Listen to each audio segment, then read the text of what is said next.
Thank you, Derek A. Thank you over on YouTube for letting me know. Welcome on in, everyone. How we doing? It is an absolute pleasure to be here with you all today. I have been hard at work trying to do the whole networking, everything, and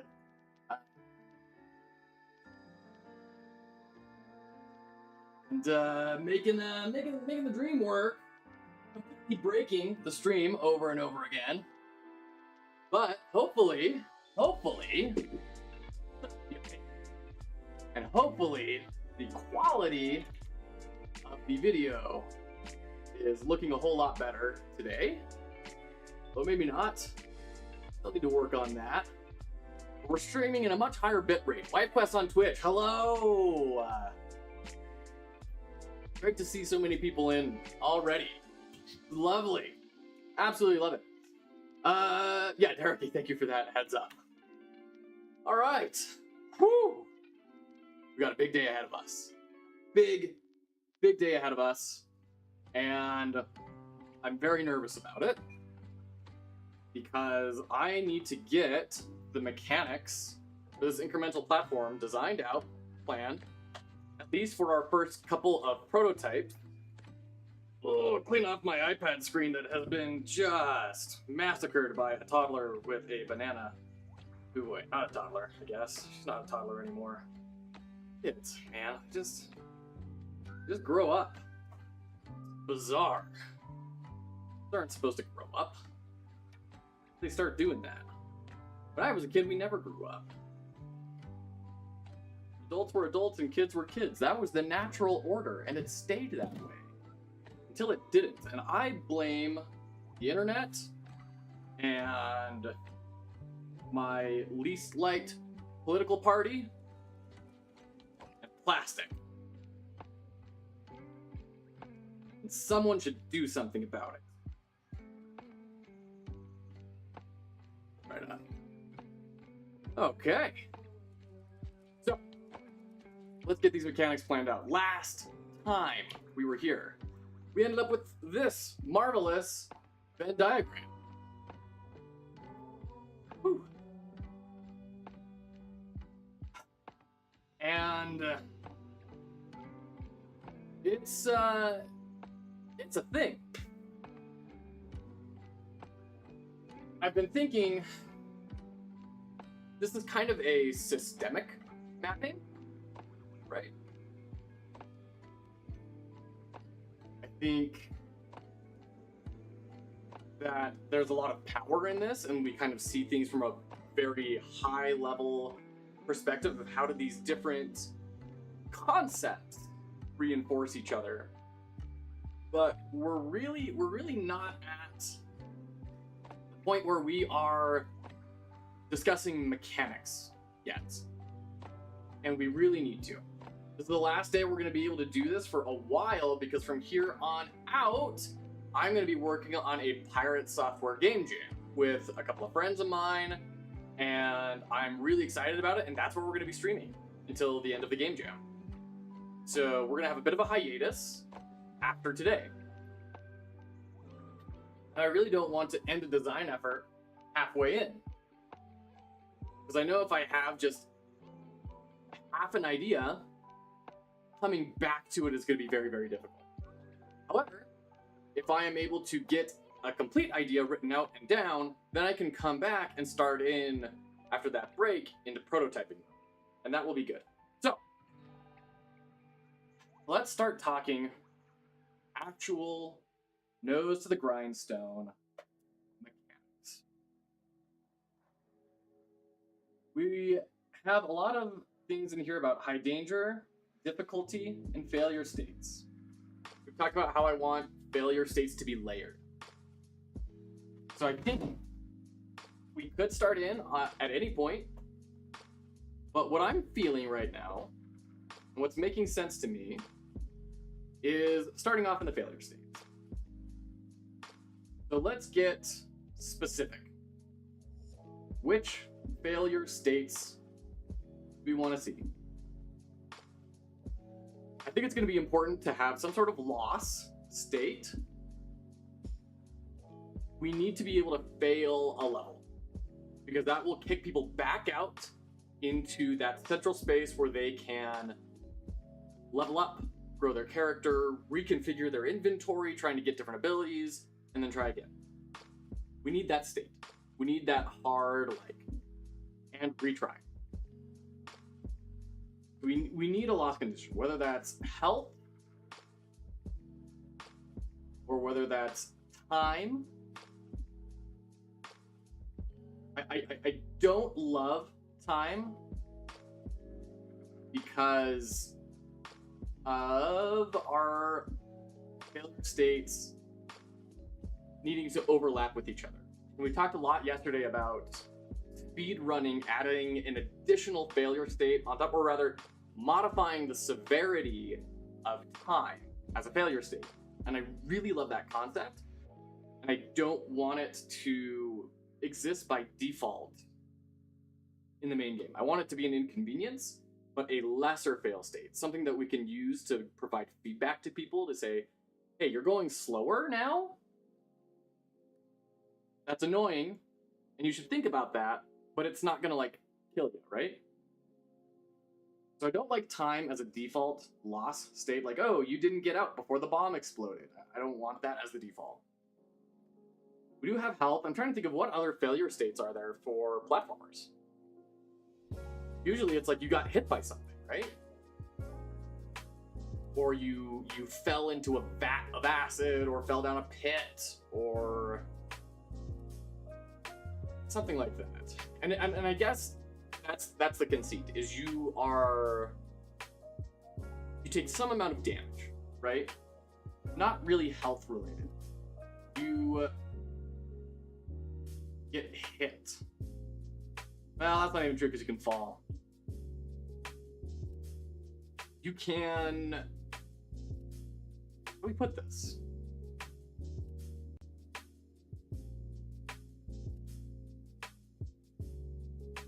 Be rendered unable to continue. Unable to continue. In some way, shape, or form, right? I'm remembering a really amazing board game called Time Stories, which, if you've never played that, really interesting design experiment, where they essentially said, our board game is a DVD player, and it is just like a base thing. And you go buy expansions, and those are the DVDs you put into the DVD player. And the entire conceit is you are time cops going back in time, trying to prevent chronological anomalies. And when you like get hit, you don't lose health necessarily. You like lose time synchronicity. And so dying in that game is getting kicked back to the present day. And then you have to retry, right? And I think that's a really interesting conceit. It feels a little less severe. I'm just bringing that up to say this may not be health, this unable to continue state. It may not be about life or death. It may be some other type of conceit that says you can't continue, reset, try again. And that's a thematic thing we can figure out down the line. We have straight up loss. We have time, or we have speed. I guess that's not really a ability. We have slow. We can have terrain that slows you. We can have objects acting on you to slow you down. The idea being, if we have enemies, which we don't even know right now. We don't even know if we're going to have enemies. But a spider enemy throwing a web grenade at you, and if it hits you, it slows you down, right? Acting on you.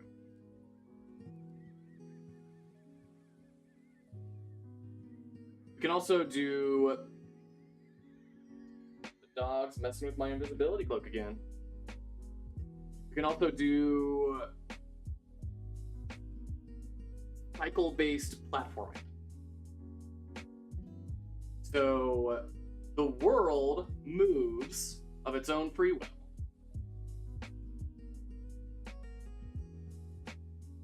And part of the speed is timing those cycles correctly.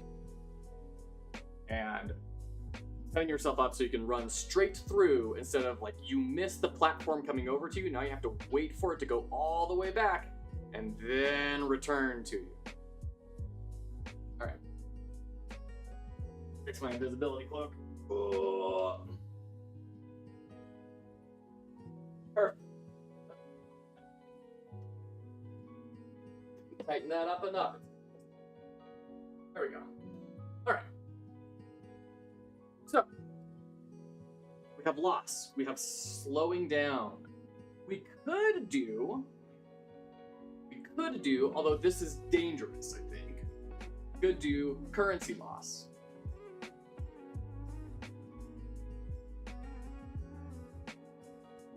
We could do, now here's an idea. When you lose on law, okay, what's the right thinky order to explain this in?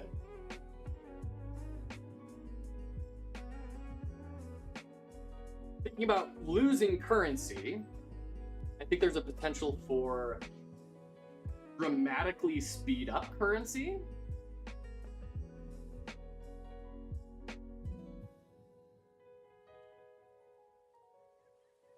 Currency gain when you're in a level.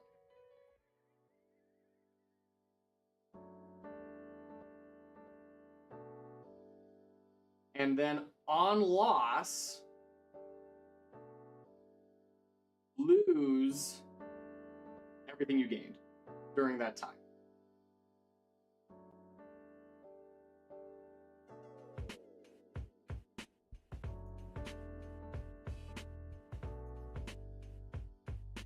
During that run. I kind of hated this idea when I first started thinking about it, but now the gears are turning a little bit. We could do it Souls style, where it's recoverable.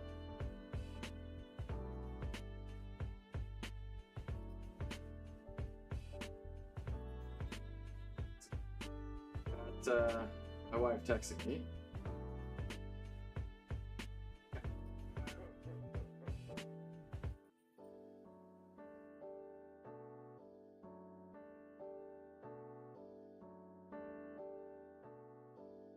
many just random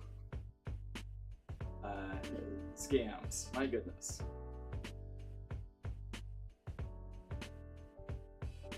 Go.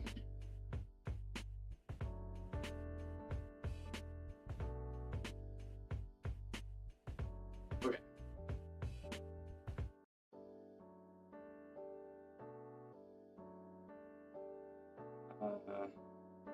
One second. Sorry, gotta respond here.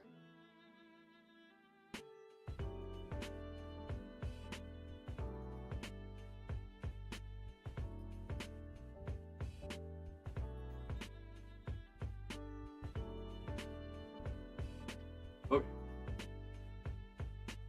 Right. Thank you for your patience. So we could have it be like soul style recoverable, right? You lose in a level, and then if you get back to that point, you can gain those resources back temporarily, or not temporarily. You regain them until you either lose again or you pass the level, or checkpoints. If checkpoints let you leave the level,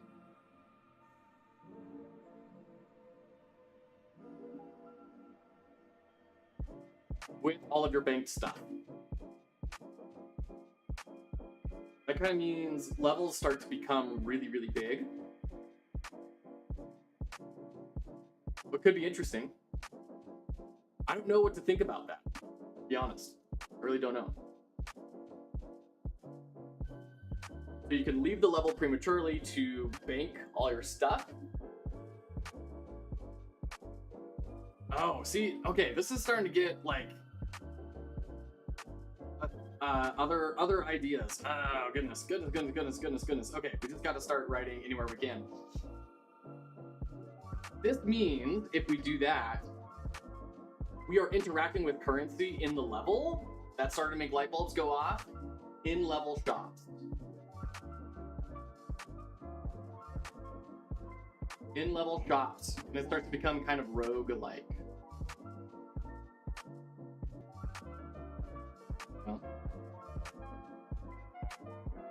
And then each level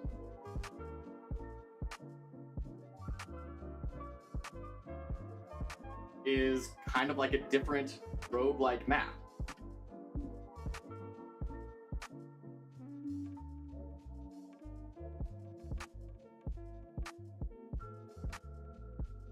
And I don't think we'd want to randomly generate everything about it. But if you're going to have random upgrades, you probably need random levels to a certain degree. And the in-level shops can take advantage of the incremental, the currency gained in level. Exclusively in level, maybe?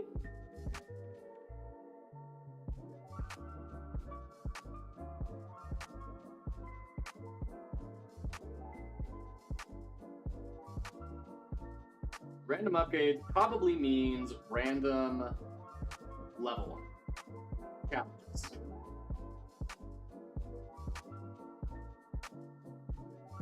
Now it does start to throw a bit of a wrench in things, where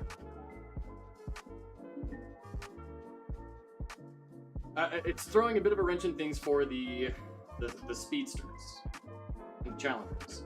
However, it does innately allow for seeds.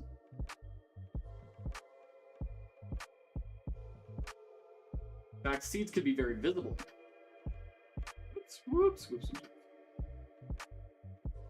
Kind of hard to draw on this thing without having my hand also interrupt the pen drawing and stuff.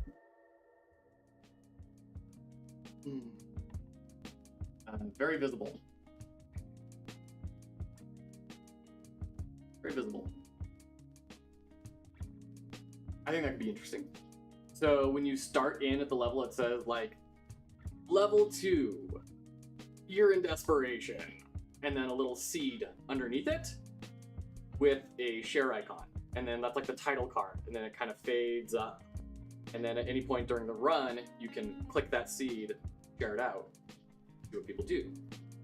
And then that would be pretty simple to program, because now that sharing function is just copy and pasting a seed. It's not a full, networking experience or anything, which I would not be able to accomplish. So I think that's interesting.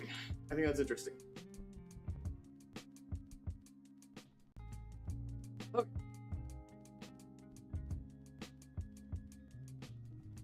Cool. So this is kind of starting to take a certain amount of shape. I think those are 3 interesting failure states. Since we have currency loss, potentially, if we move forward with currency loss, I do think being unable to continue needs to not be so binary. I think it needs to have indicators of success and failure. And what I mean by that is essentially a lives system of some sort, right?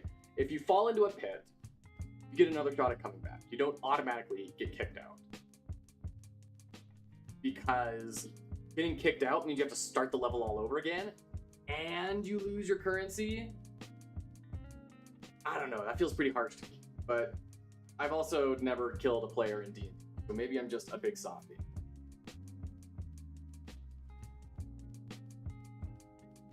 Lives necessary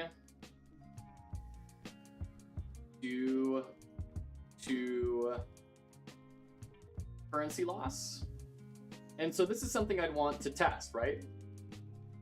This is a prime example of something to test, something to build different prototype variation. Build one version with lives and one without. Whoop, whoop, whoop, whoop. That's something we can test. Be pretty easy to turn that on and off too. Okay. Let's talk like character abilities. Now we have failure.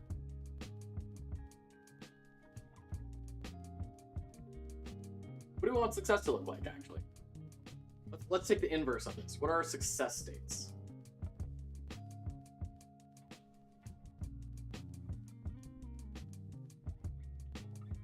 And thinking about this, if we are going to be boosting currency gain just when in a level, what's going to stop someone from just booting into a level and sitting still in a safe spot for 17 hours right next to a checkpoint and then leaving? So I think it would have to be not win in a level, but like win accomplishing something, right?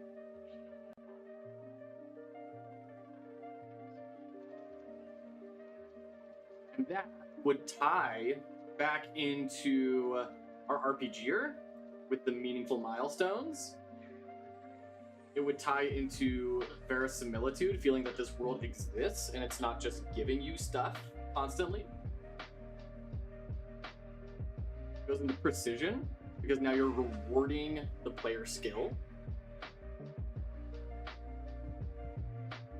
It forces the accountant a bit out of their shell.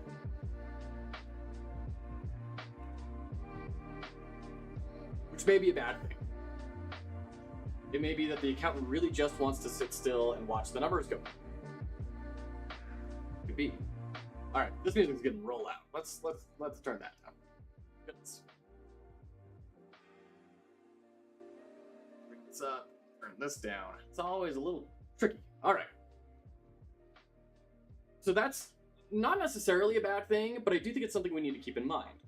That the accountant now is going to get put in a slightly more uncomfortable position, because it will be much harder for them to to see that progress without getting frustrated by the precision side of things. Something to be aware of. That could be a pitfall. That could be a problem we either need to solve or just an unsolvable problem.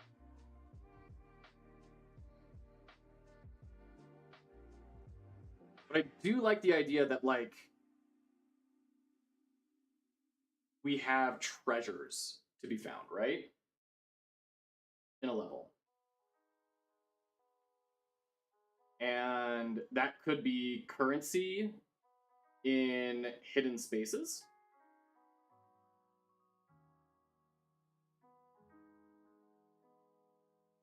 It could be gained on, like, defeating a specific really tough enemy.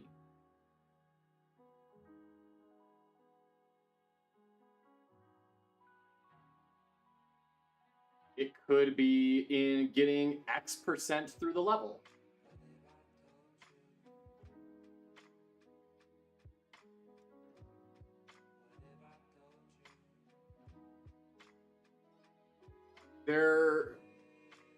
There's a lot of problems with this because now we are incentivizing behavior very, very directly, right? We are directly saying,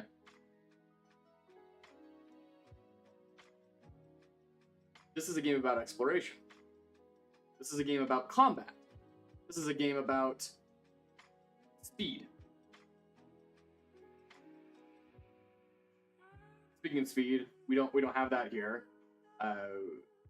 We can do X% through the level and under time, right? By the way, welcome everyone for hanging out today. It's great. Happy to have you all here. I hope you're spending the day making something amazing as much as you can.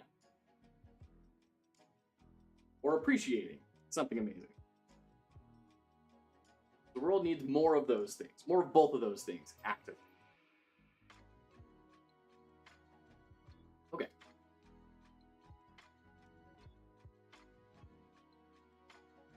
So what do we want to incentivize? What sort of behaviors are we looking to encourage people? Let's go back to our emotional byline. We have fear and insecurity. We have, like, really strongly loss aversion. So maybe getting to these treasures needs to be inherently dangerous. To really hammer, you are not safe, you are afraid. And then we need a way to subvert that as we progress through the narrative through love to now become about courage, freedom, and hope.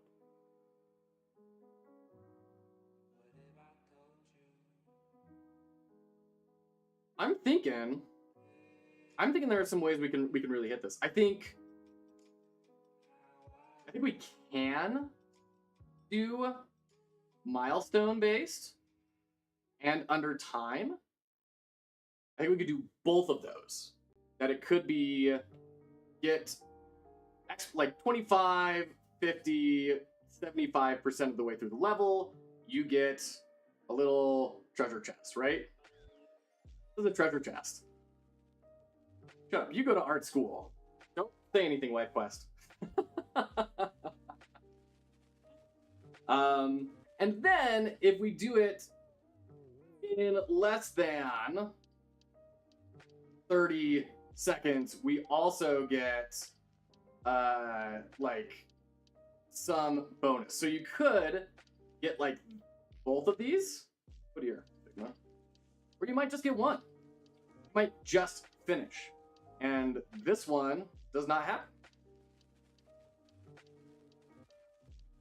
Right? You might miss that.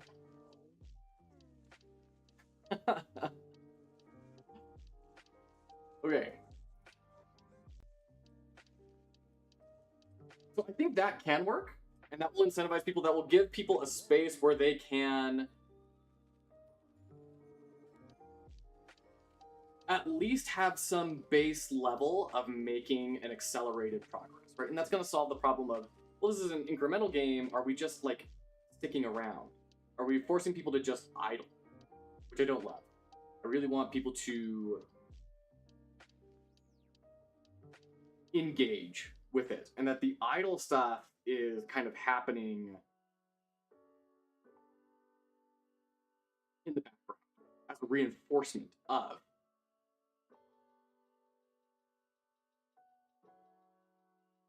So,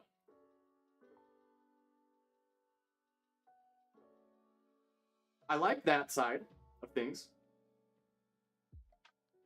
What I really want to hammer really hard, though, is like this getting through is kind of, you know, a low to medium accomplishment with low to medium rewards. Getting it under time, medium. But then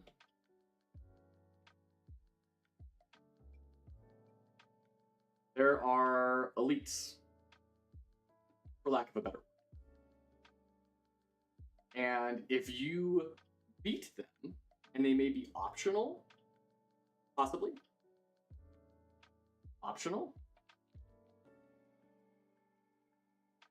but they give large, or I'm not confusing my acronyms, high rewards.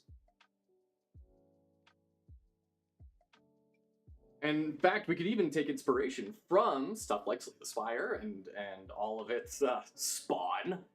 You know, these are special boss relics, so to speak, right? That heavily, highly strengthen you in specific ways. But they may kill you. They may be souls-like, and that you then lose your souls there. You lose your currency that you've accrued. Something to think about. Which I think takes us to, you know what, before we get into what does overcoming an enemy look like, because it doesn't have to be overcoming like an enemy. It doesn't have to be something with hit points and attack patterns, right? It could be you find a portal and it takes you into a really difficult platforming section. Kind of, once again, taking inspiration from Idle Slayer, right? Where you can go into that portal and get a whole bunch of extra benefits if you're good enough. Could be something like that. Very difficult platforming section with high danger that kicks you out.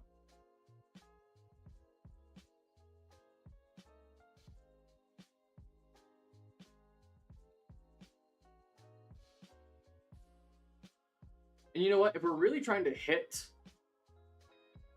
fear and insecurity hard, it shouldn't be optional. Straight up. Shouldn't be optional. You have to engage in this high danger space. You need to put things on the line if you want to get some sort of reward. And that reward needs to be, at the beginning, currency. Currency reward, and they need to be mandatory. But then I'm thinking later on in the game, after we move from these emotional notes of fear, of insecurity, our character goes through the second act where or after that second act, they're moving into the third act. They're moving into this state of love, and they find courage, freedom, and hope. I think that reward needs to change what it looks like. What is the form factor? And it should move to like saving an animal or something, right? Some other entity, whereas the currency is self. And then we can feed this back in where like your animals all of a sudden maybe they're like set collection. That could be fun. Or bonuses and currency and everything. Currency rates. But it needs to change. It needs to change in its factor while feeding back into what the actual incentivization is. I think that could be interesting. I kind of like this idea of set collection. That does mean we need to have a certain amount of like repeatability and randomness to this, which increases scope, which sucks. But I really like the idea. Okay. This is getting really interesting. I think we're putting something together here. Let's look at our other success state, which is level completion.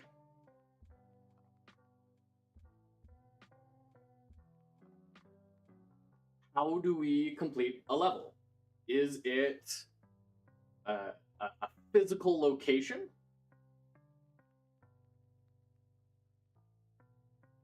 Or is it a boss that you beat?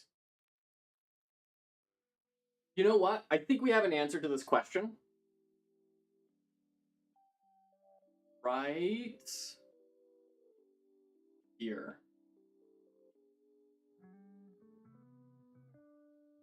We talked about this yesterday, where we said we need to decide, is our precision platformer going to be about juggling many different systems like a Hollow Knight? Or is it going to be about intense mastery over a single mechanic like a Mario or Super Meat Boy? And I think this is, and we said, this is where we need to lean a single mechanic for no other reason than to keep scope down. So it will give us time to really dive in on one specific thing, iterate on it a ton, and get that mechanic feeling amazing.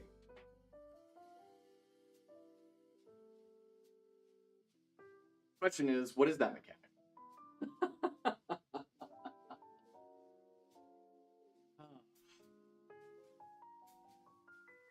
Because theoretically, if we're deciding all you do is walk and jump, you can still have enemies that you fight, right? You fight enemies in Mario. There's just not like a combo system or, you know, anything like that.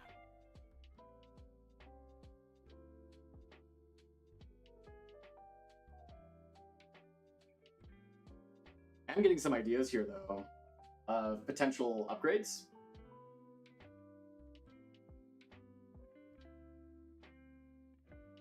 Could be jump becomes ethereal. Like it can move through non-ground obstacles.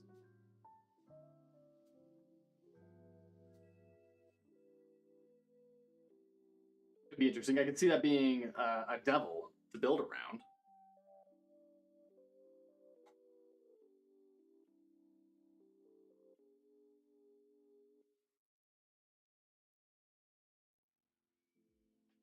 All of this is kind of coming back to, do we have direct, confrontational dramatic tension? Or is the tension more about someone being against the world, right? So let's kind of think about this for a second. If we have enemies, literal, overcomable enemies, that's going to change the feel of the game. All of a sudden, it is about me versus a them, right? Specifically, them. These themes are what we are against. Whereas if you have it just in a platformer where the world is dangerous, then we are saying it's not your environment that's the problem. this is your environment. Weirdly enough, because I don't know, when I say it's your environment, that makes me think of the world. But what I mean by here is like, it's just due to the people you're around, right? If you change your environment, there may not be enemies, right?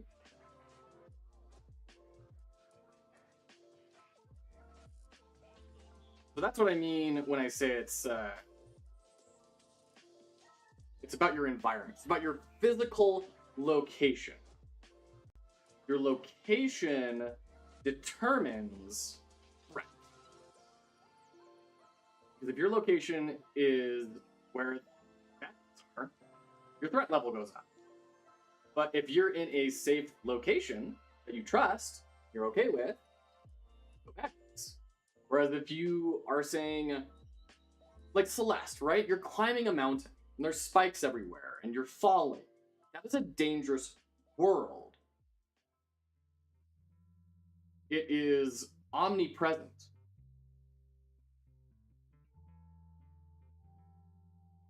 This is a dangerous life.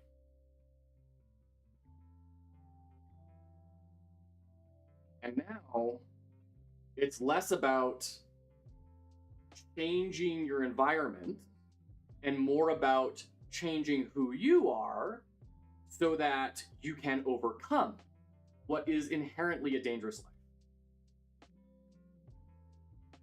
So I think that's an interesting point. So this is about changing environment.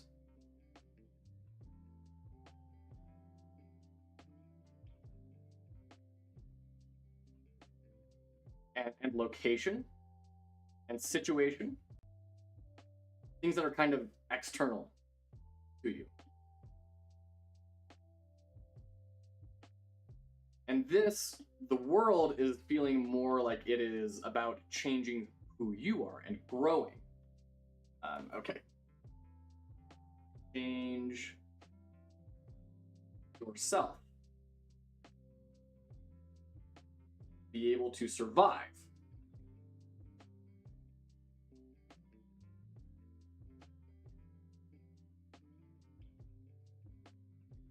Innately dangerous world.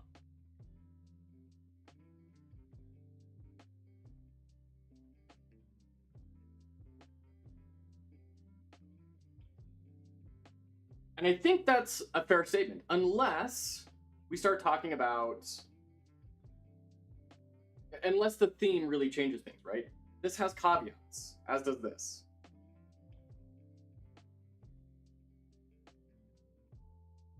They're not perfect models. Like if this was a game about terraforming, right, and we had hyper futuristic science, all of a sudden that blows that out of the water.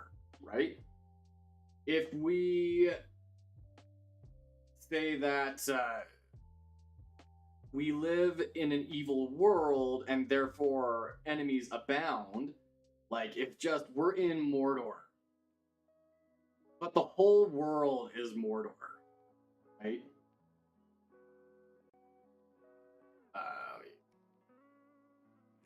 Mordor world, where there is no hope, this is just how things are, then it breaks that, right? It's not about changing your environment. There is no escape from enemies. But I don't think we want that thematically.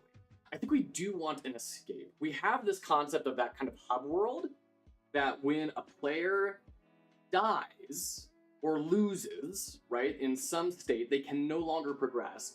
They return to this hub world, where they are able to go to a store, upgrade their character, modify their loadout, practice, and accrue resources passively before moving on to the next level and trying again. So I think we lean more strongly into this section that there are bad guys, and it is scary, but there is reprieve if you can find the right space for it. World think is also going to be important to represent in a secondary manner, a subordinate space. Because I think this is a pretty important narrative note to hit upon.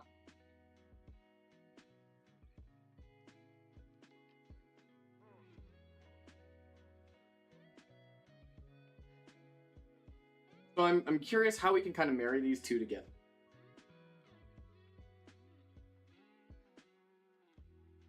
It's almost, to take it into a weird theme, like Paleolithic humans. I feel if my mom were here, she'd be able to give us a whole lecture on the the classifications and lifestyles of these things. And she'd have links to museums and fossils already. And so my thought here with Paleolithic humans is that you've got kind of your cave, right? Where you have a fire.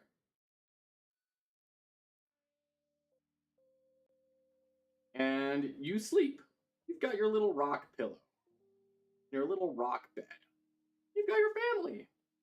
And they're in the cave, and they're safe. Cha-ching! Hooray! But you can't stay in the cave forever. You need to leave the cave. So you go wandering to try and find food. And that journey takes you from a safe world into a dangerous world. So now it is about improving yourself. Improve self so that you can survive the danger and bring food back to safety.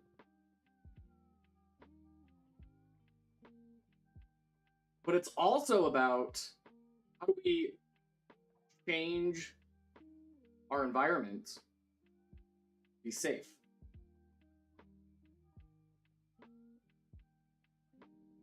And maybe there are other pathways that could be taken in the search for food that are more safe than others. Mega dangerous.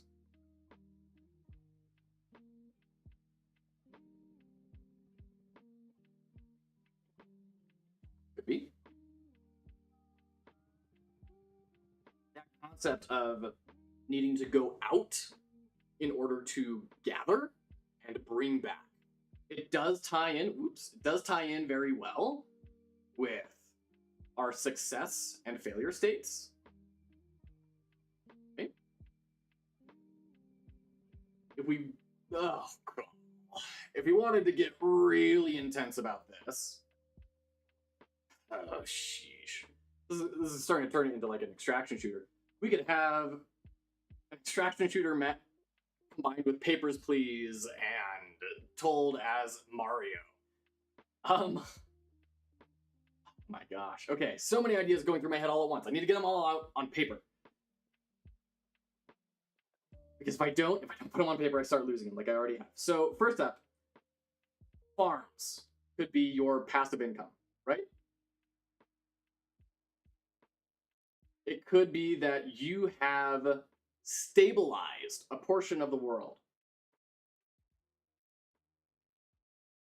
or made safe.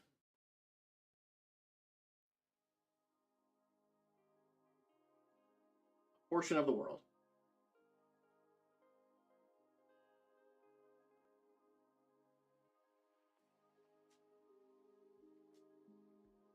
Stabilized or made safe a portion of the world, and that is the passive income. Because now this is safe. Now your family can leave the cave a little bit. Because this space is now protected.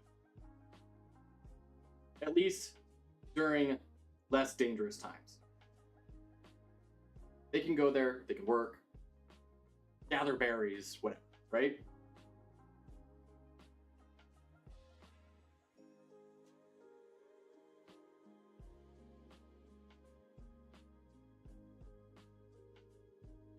if we want to, oh, okay, now I remember, timers, global timers.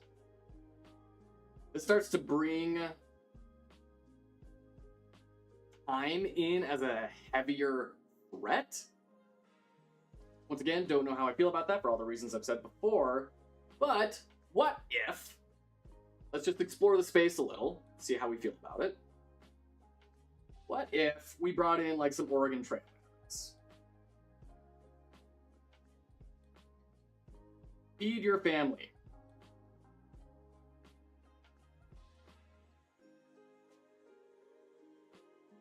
That is on a timer. They get hungry over time. You need to bring them food. Your kid is sick.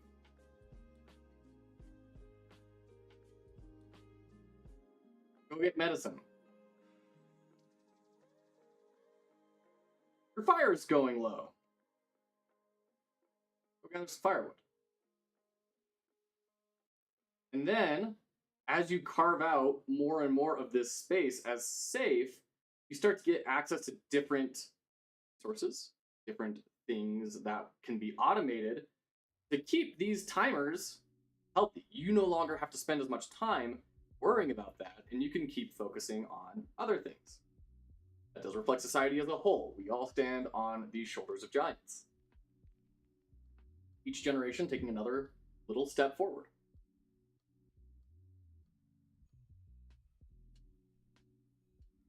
That timer, I do think, could reinforce that feeling of fear and insecurity because you're not safe until you make safety.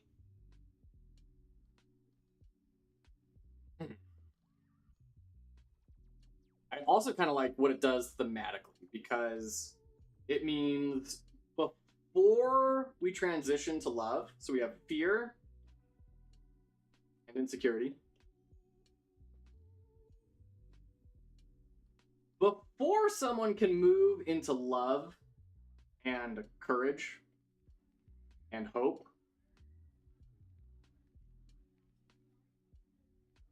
they need their basic needs met, right?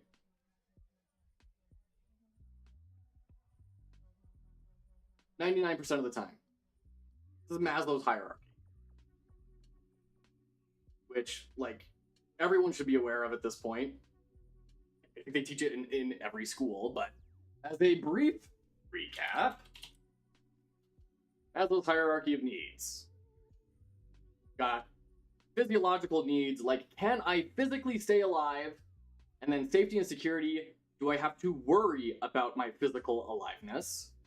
Love and belonging, am I part of a group? Self-esteem, am I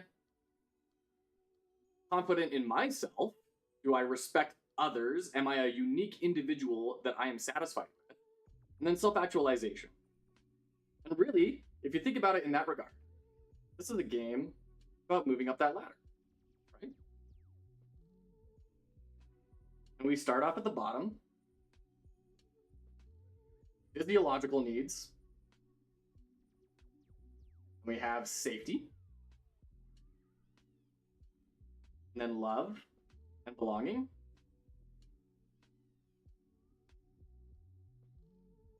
Self-esteem. Self-actualization. Blah, blah, blah, blah, blah, blah, blah. There we go. I think that's really interesting.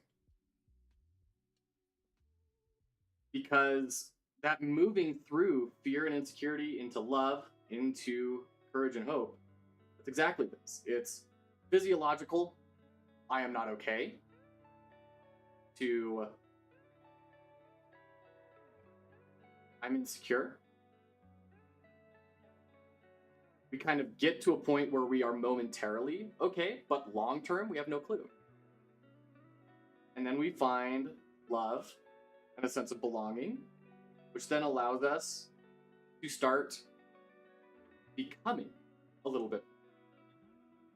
And then as we start to gain that confidence that we could, we then do.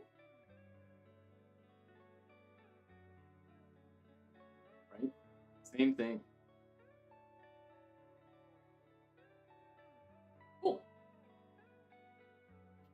I like that a lot.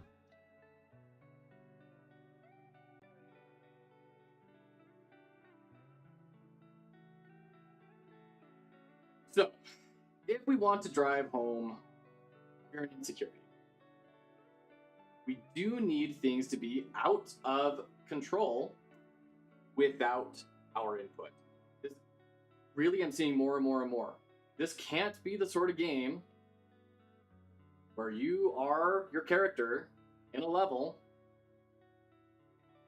and you can just exist. This is a game about creating and moving your way up through that hierarchy. That does not happen organically. Entropy will bring you down. Entropy brings you down the hierarchy of needs.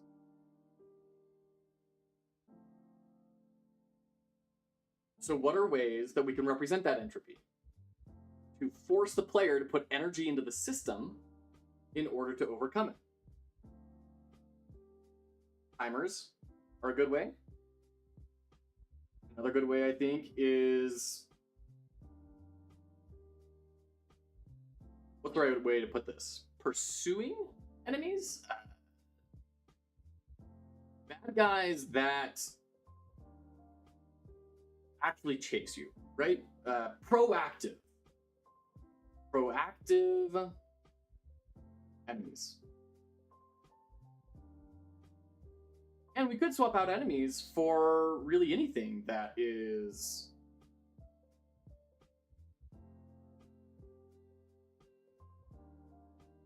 how can we put it?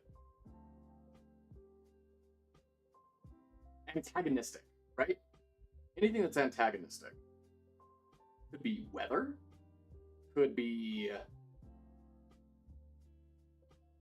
I need to write stuff down or else I can't get it out of my head.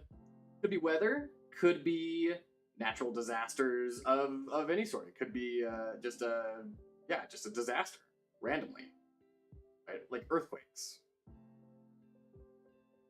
It could be illness, right? And that starts to feed back into the timers. It could be rival tribes that are trying to invade your space, right? Enemies could increase in scope and organization in response to the player's progress.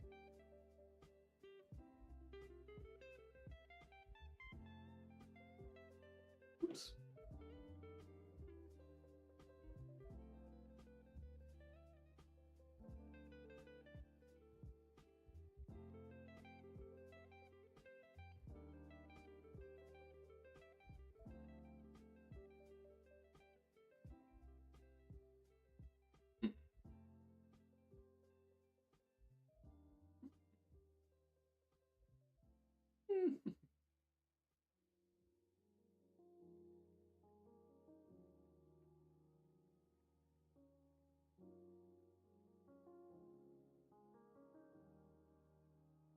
What can we do here? I'm still wrestling with this concept of proactive enemies or not. I think we do. I think we do because of these reasons we had up here. I do. Coming back to this, I'm liking this. We need to have that sense of changing your environment and location. We also need to have that sense of surviving, changing yourself, changing your circumstances, changing yourself. An interplay between the two. We're going to have to maneuver to go through that hierarchy. And enemies reinforce that feeling of fear and insecurity, but also it's something that can be rooted, that can be changed. It's not just that the world is inherently. This isn't, a world of venom symbiotes that are constantly just trying to eat you. It's not necessarily a hostile world. You're in hostile circumstances. We have enemies. We do have enemies. So we need to find out what is our one mechanic, and how does that one mechanic reinforce and also neutralize the obstacles present, including the enemies. I'm kind of really loving this concept of the Paleolithic humans of going out and expanding from the cave. I think that's a neat, like Paleolithic humanity as a game is relatively underexplored. I think that would be an interesting space to explore. I think we could also do... All right, I'm going to start gathering some theme thoughts. So there's Paleolithic humanity.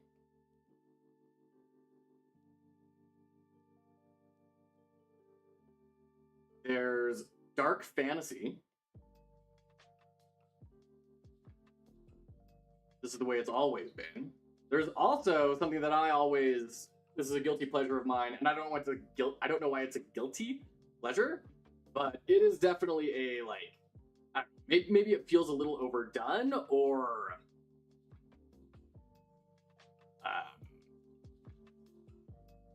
immature, maybe. Although I can't really put my finger on why that feeling exists. But post-apocalyptic fantasy.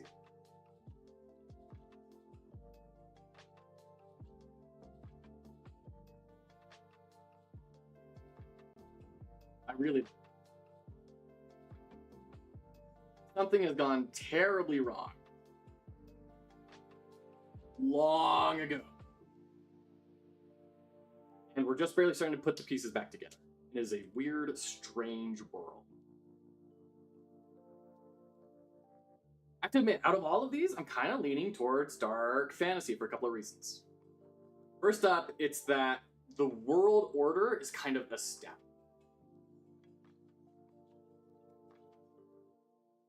It's accepted.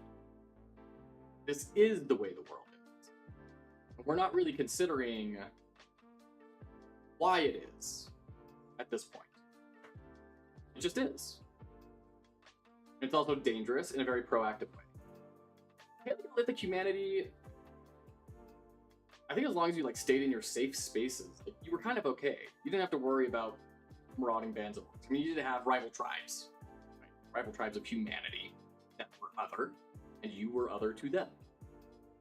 And that could always be scary, but I don't know. It feels like, especially in the Paleolithic era, it would be really easy to just distance yourself from everyone. Unless there's a scarcity of resources keeping you.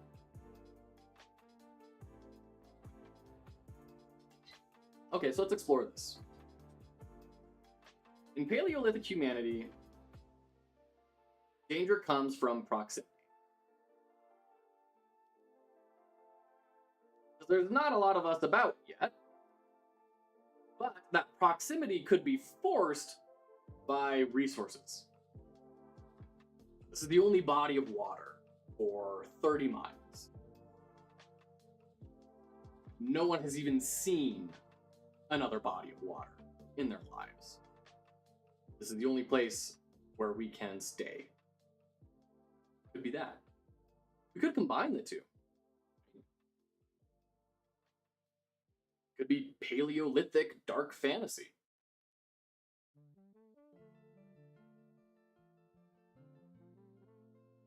Combo, maybe? Let's keep that in the back of our heads. I think I've pursued that about as much as I can. We've decided, yes, we have enemies, which means, yes, we can have proactive pursuing enemies.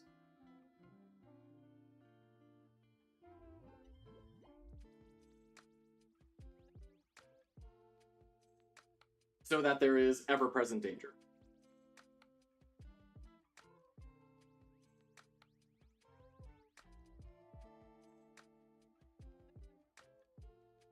We could have different enemy factions that behave differently. Okay. So we have these kinds of enemies, we have these kinds of enemies, we have these kinds of enemies, and then we have the hard to draw ones that make me feel bad every time I try. And part of that seed that we generate at the beginning could be pulling these. Like maybe we have a primary and a secondary. Every time we start up a new level. And maybe each level attempt is maybe time passes. So these factions kind of interweave with each other. That would kind of have some interesting implications on who we are playing as. Now we would have to live over a course of time.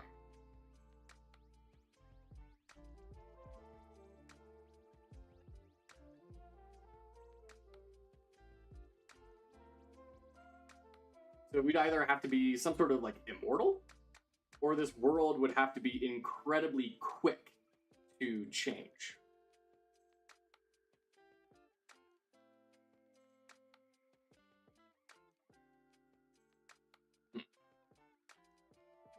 I see we've only got 30 minutes left. So let's start hammering down what a prototype might look like. I think we've explored quite a lot of things.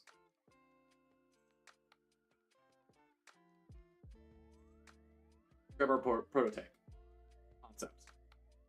Start writing it down. Start off in a level.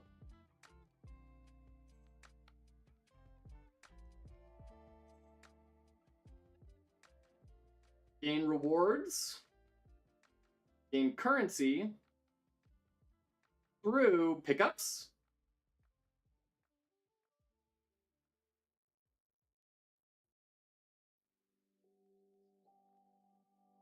Elites.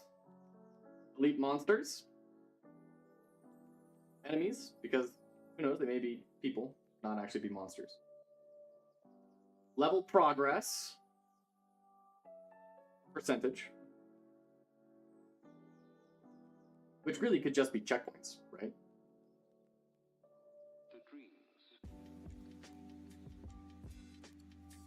And time.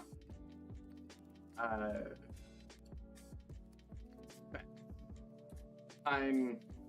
Speed. Let's write down speed. Okay.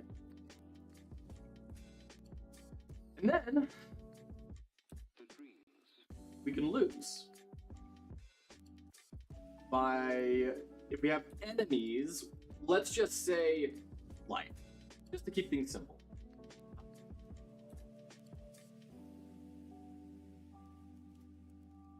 We lose when we run out of health.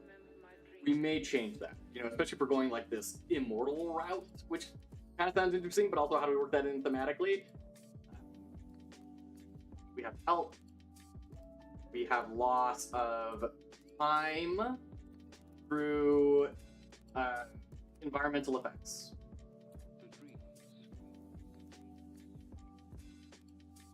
Through cycles. And difficult terrain. I'll put down.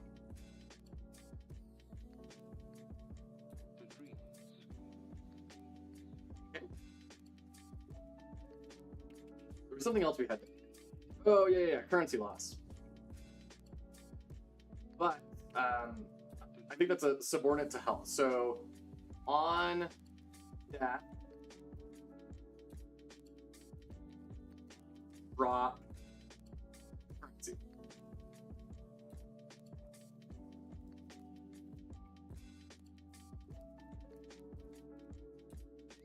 We need enemies. We need a primary and a secondary. Enemy type. Those will be from our factions that we randomly decide from at the start, and it would be super, super, super duper rad if they weren't just different enemies placed on the screen, but also like impacted the level in some way. Some pathways open or close depending on who's primary or secondary. And you see art changes, like orcs have taken over this area. So there's a whole bunch of soccer hooligan graffiti everywhere. Versus there's now an insect hive that has taken control. Large bulbous sacs kind of in the background.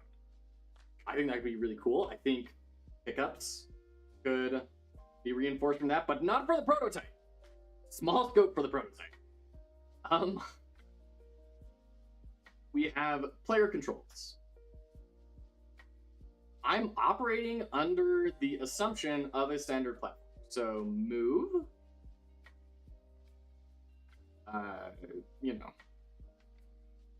your 8 cardinal directions, which includes a jump.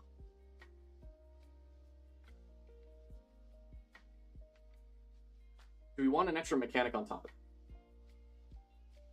Do we want the movement to be the mechanic? Or do we want the mechanic on top of the movement to be the mechanic?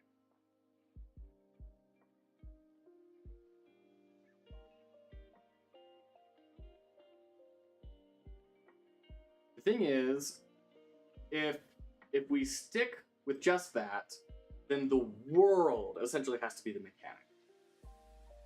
In a much, much, much stronger way than if we had something else layered on top.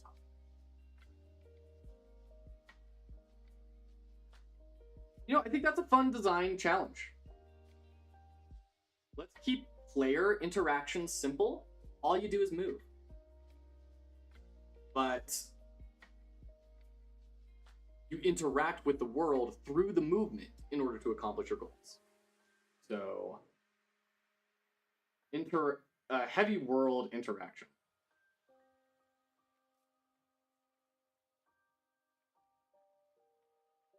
This is kind of fun. Insecurity. I think Darkest Dungeon does that really well, where you get really excited to interact with events, but the events are not always healthy, right? It's like there's a book on a pedestal. What do you do? Touch the book on the pedestal? So, it's gonna happen, right? So there should be positive and negative.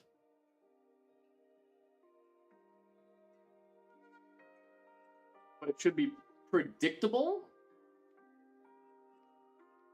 But there should also be uncertainty.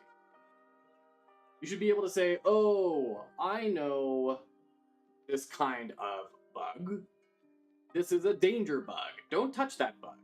We should also know, this seems like a bug. And I've seen kind of similar markings on other bugs that indicate that maybe this is dangerous, but I don't know, right? So I think there should be a certain amount of uncertainty, especially at the beginning, because that's going to reinforce physiological needs. So what does that look like? World interaction, positive, negative. Let's concretely define this. Positive interactions being, let's keep it very simple. Resource pickups, currency pickups.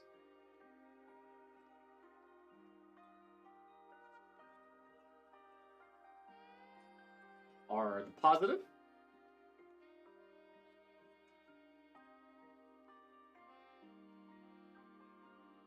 Negative interactions, let's just say traps. Keep it simple, right? Keep it simple for the prototype. See what kind of works.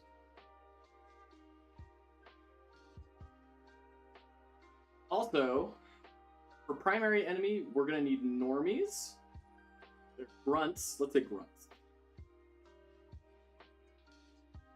And we'll also need an elite. And a boss. Ooh, and maybe an elite for secondary too. Maybe not for the prototype, but I want to write this down, because then I think we have a big space to kind of pull from for that seed generation. But then you have some predictability of, you know what, more or less what the boss is going to be. Yeah.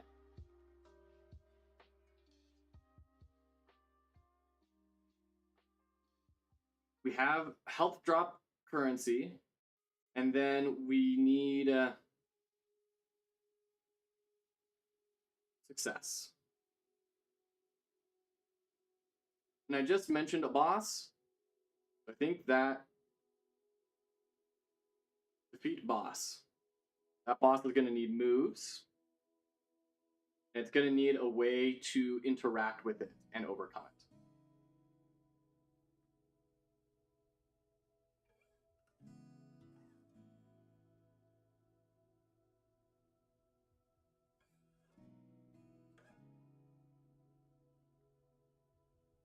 Okay.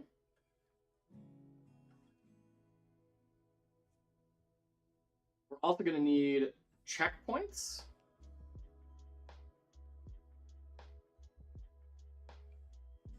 To bank. And then we're going to need our safe space.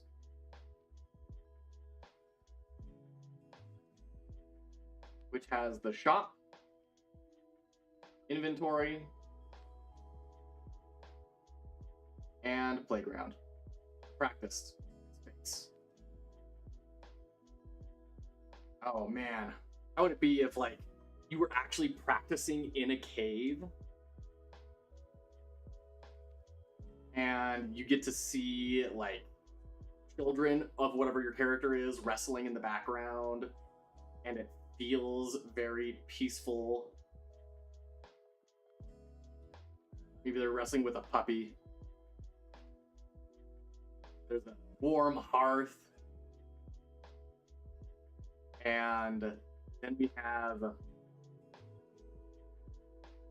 obstacles that have been created by the player, right, off screen, to mimic the danger of the world. I think that could be a really interesting and emotionally powerful space. A rock. It's a bad guy. Face on it. Right?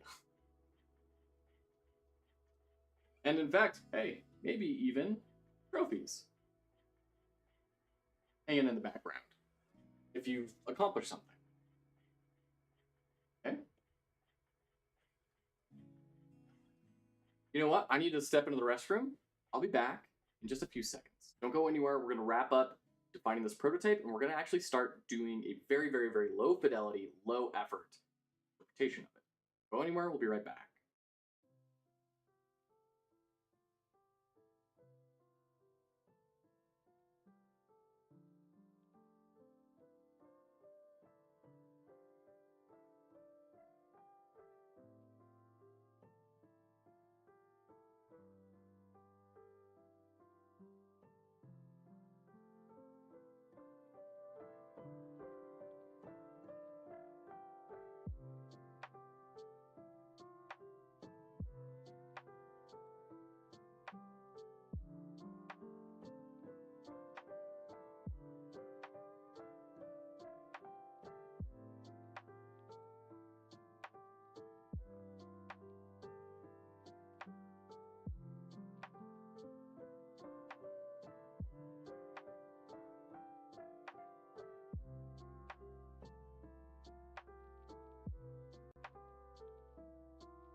All right, we're back.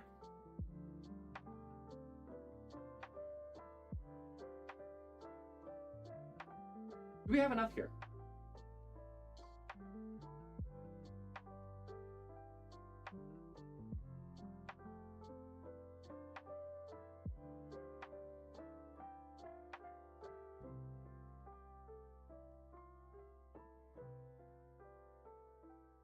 Is there anything else we really needed to do? Oh, and then we need to have, okay.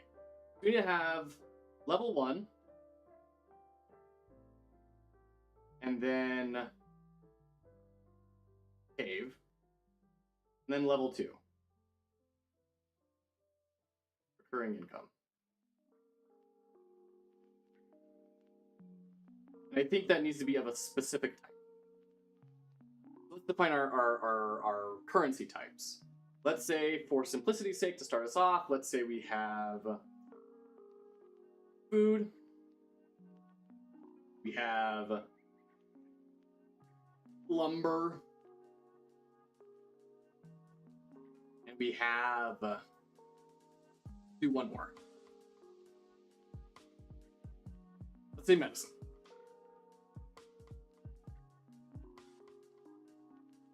And this will be only in level 2 or like elite rewards. And we can hard code it. So after leaving the cave, moving into level 2, we get a sick timer.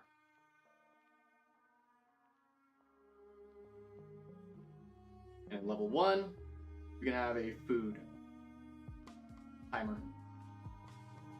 Yeah.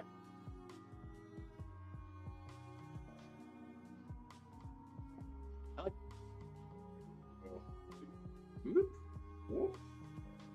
Old Christmas ham.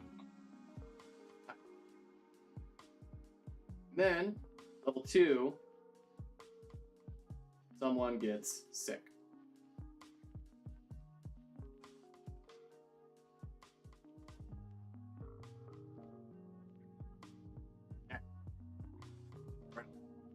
I'm loving it.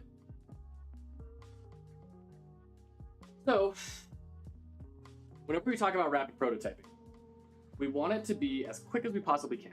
It's rapid for a reason.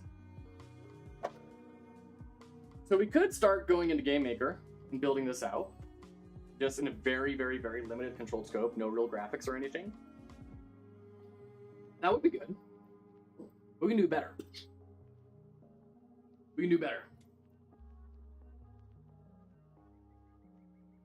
And I'm going to do this in Figma. I'm going to use these assets we've already got here. So, I'm going to copy all this. You might be saying, you're going to do it in Figma. That seems really hard to prototype in. It's going to be like a video game. How on earth are you going to do that? And I respond by cheating. Because when you think of a prototype, you may think, oh, this needs to be real. When in fact, it does not need to be real. What we're trying to validate is feeling, not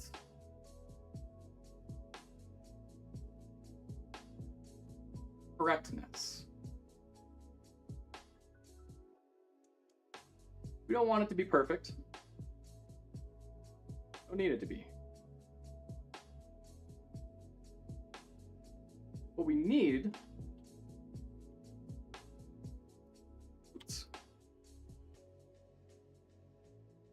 is to see, are we getting the right feeling?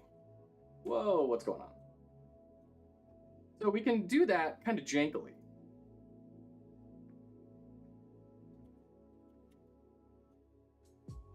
This, and then we can mask.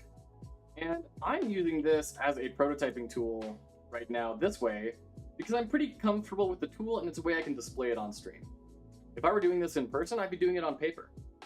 I'd be writing things down like on sticky notes or little cutouts of paper. And that's how it would be. Have an elite fight over here. And then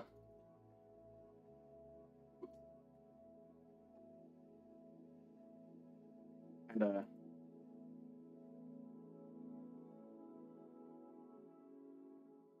move some stuff around just to give ourselves some room to explore different ideas.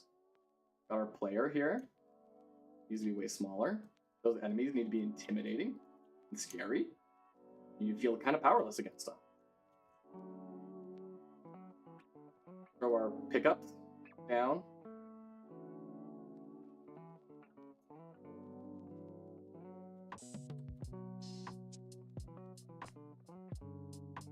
Putting these over here just to be like, this is incentive. Go in this direction. This is the leaving of the cave to go get pickups. Come up here in order to encounter this bad guy, right?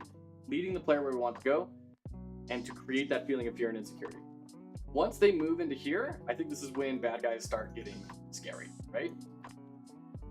All of a sudden, things can start being aggressive. And what we're going to be doing with this, like I said, it's kind of a pen and paper prototype, but the point is not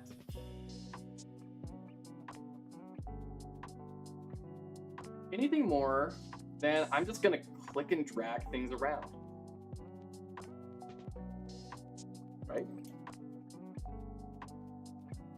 That's how we're going to play this game.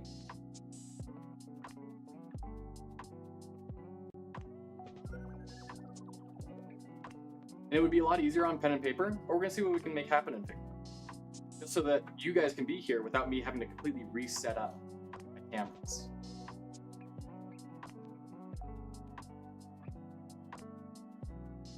Okay.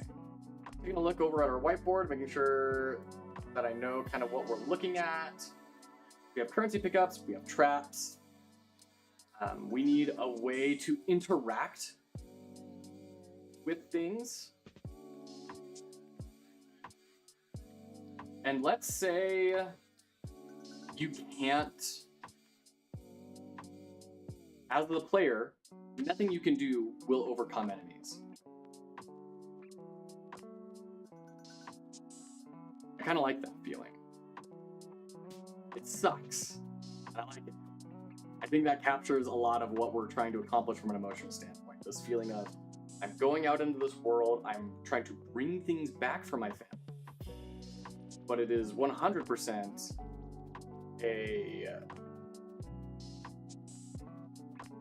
I'm not happy about this. I don't feel capable, right? Maybe that's something we start to change as the game goes on. As we start to move up that hierarchy. Maybe now we start to get self-esteem, self-actualization. We have more ways to act on the world. I think that could be an interesting narrative. But for now, we need a way to overcome things. We need some sort of hazard that enemies can jump into. Let's just make like, oops, acid, bit of acid, and maybe there's a little platform there for you. Okay. What else do we need to find? We need lumber pickups. You know what? Let's put like a big visual stash of these food pickups to kind of incentivize the player and say, look at all that juicy goodness. If you can just reach it and deal with it, ooh, isn't that great? Then we'll have a lumber icon. None of this is meant to be anything more than just really quick and dirty. I'll write lumber on it.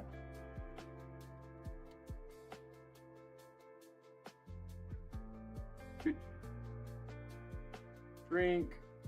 Oh. Okay. Find and grow. Okay. So we'll kind of have lumber be something that you can't really get very easily at the start, but after you get past this first obstacle, all of a sudden we start to be able to find it, right?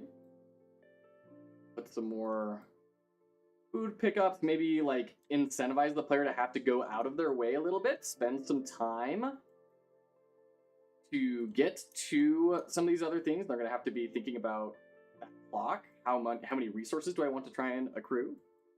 We need a checkpoint. That's a really quick way we can do a checkpoint. A star. Already done that. Here's your checkpoint. Checkpoint number 1.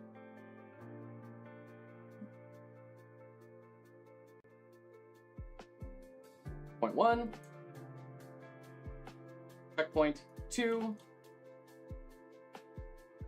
These are your, once you have gotten here for the first time in the level, they turn on and give you resources.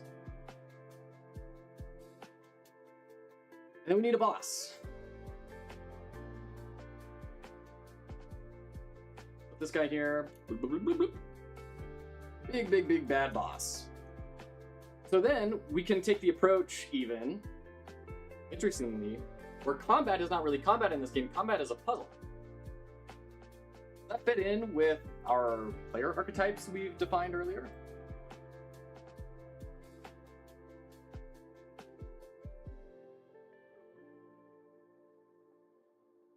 Not really. I mean, it kind of hits some of the emotional buy notes in Hacker very slightly.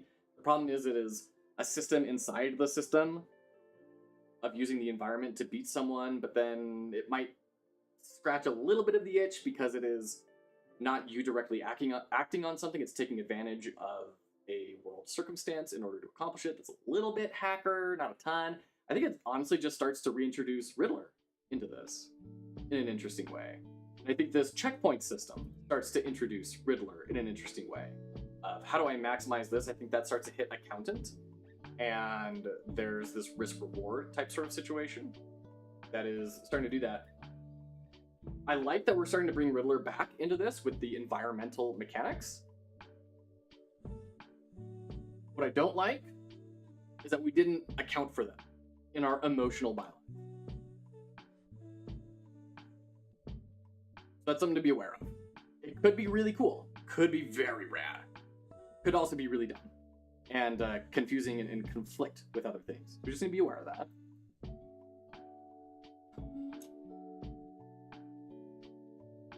Okay. We also need a timer, which, you know what? I'm going to just set a timer on my desktop for 3 minutes.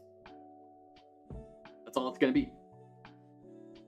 It's going to be a timer that I hit play on when I decide to start playing the game. That's it. Okay. I want to, before I keep spacing it, have a semi-transparent, like, this is how high you can jump, because I'm going to be hand piloting this. We're not going to be coding it. I need to know, like, how much am I allowed to do? Oops.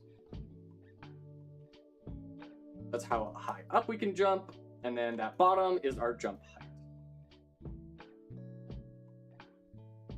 In fact, the jump height needs to equal at least, that should be just a smidgen bit higher. The smaller of a tolerance there, the more we start reinforcing precision jumping.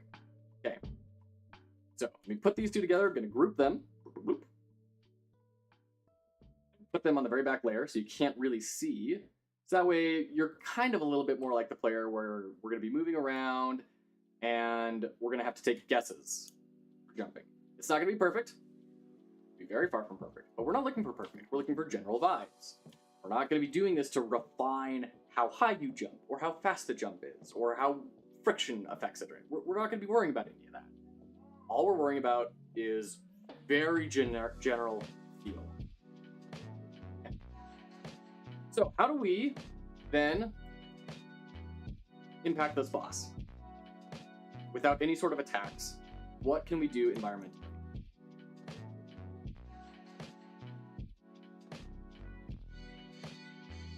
What if the way this boss moves is he kind of moves up and gets stuck? And then as a player, you just kind of jump past him, and then he has to jump down and he chases you. Boom. And then he gets hurt. And then you have to repeat that a couple more times. Then we can start introducing hazards to make this experience more difficult. We could start introducing the webs. So we've got pools of acid with platforms as well. And put one right here.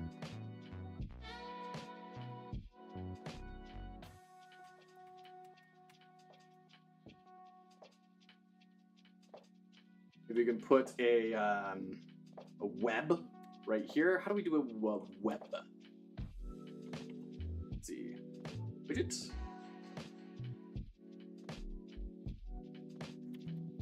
A web. Okay. Of course, web icon would lead to a World Wide Web icon. I really just want quick and dirty spider web. So if you make contact with that, start going a little slow. Maybe put one right here to say like, ooh, let's only have one enemy to start off with.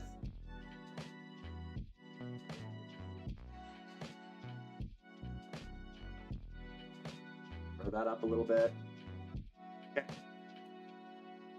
Throw some more webs down to increase that feeling of tension. I think it's neat to have this web right here because it's not really going to affect anything, but you'll kind of hit it, and then you will start to slow down, and that monster will start catching up to you, and that will be a tense experience, even though you're going to jump over to the acid. And anyways, it's like going to be fine.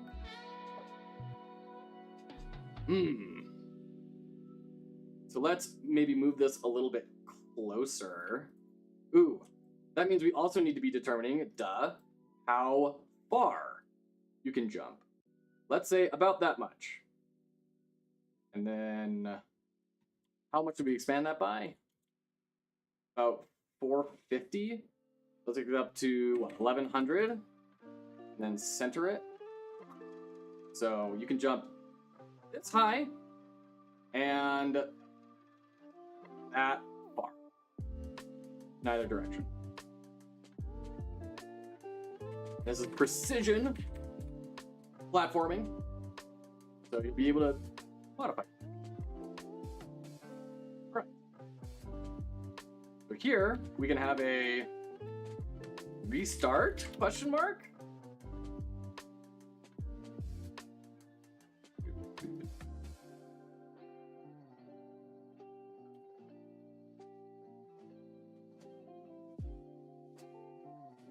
Ooh, you know what?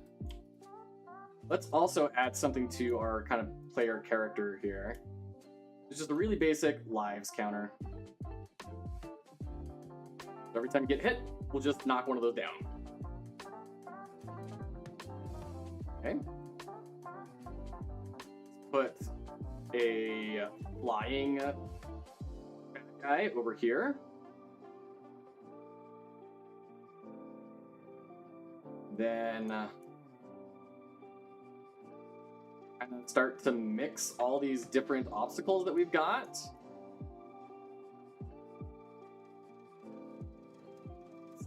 Actually, I was gonna say that's so unnecessary to have a spike coming out of the acid, but then I thought, you know what, I don't think it is.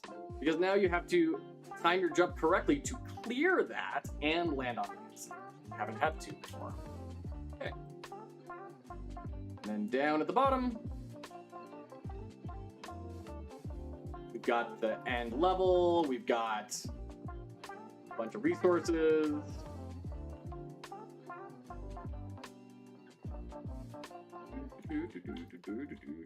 Wow. Congratulations, you made it. You get lots of stuff. All right. Take a look at what we got here. It's gonna be very janky. Very janky. We're not gonna get great data from it. We're gonna get something from it though. So I'm gonna go ahead and start my timer. Take our player. We leave the comfort of the cave, and I'm even getting like visions of, you know, a warm heart, right? A warm light starting to come through.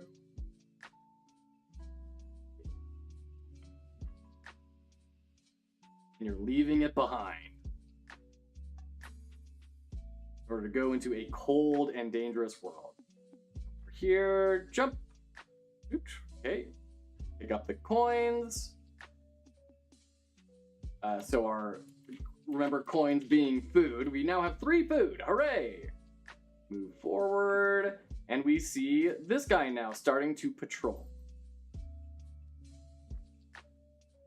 And then we see this guy kind of buzzing around, but we see food up here. So we'll jump up.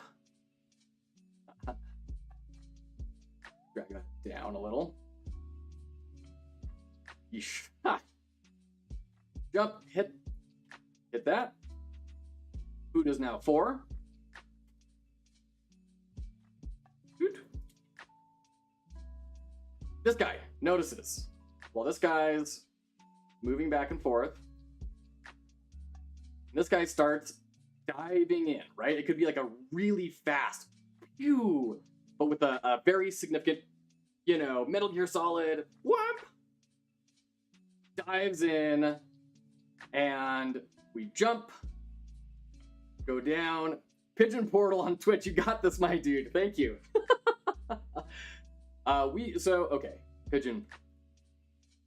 I'm going to talk to a pigeon real quick so that my sanity can be validated.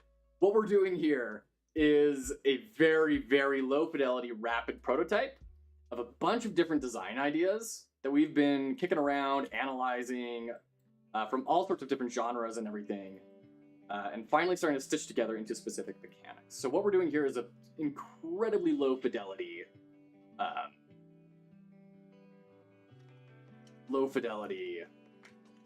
prototype that is super janky, right? So the flying enemy darts in. What's my timer at? We have 30 seconds left, my goodness. Okay, so I get into the webs, slows me down. This guy starts catching up, and my rate of progress, incredibly slow. This guy's catching up. He has another alert. This guy alerts and maybe starts dive bombing again, right? Jump up. And this might only be halved because we're in web. Jump over here. This guy dives down into the acid, dies. This guy slides over into the acid, dies. We now have a moment of safety. We can wait for, oh, there's our timer. Our family has gotten hungrier. Reset the timer.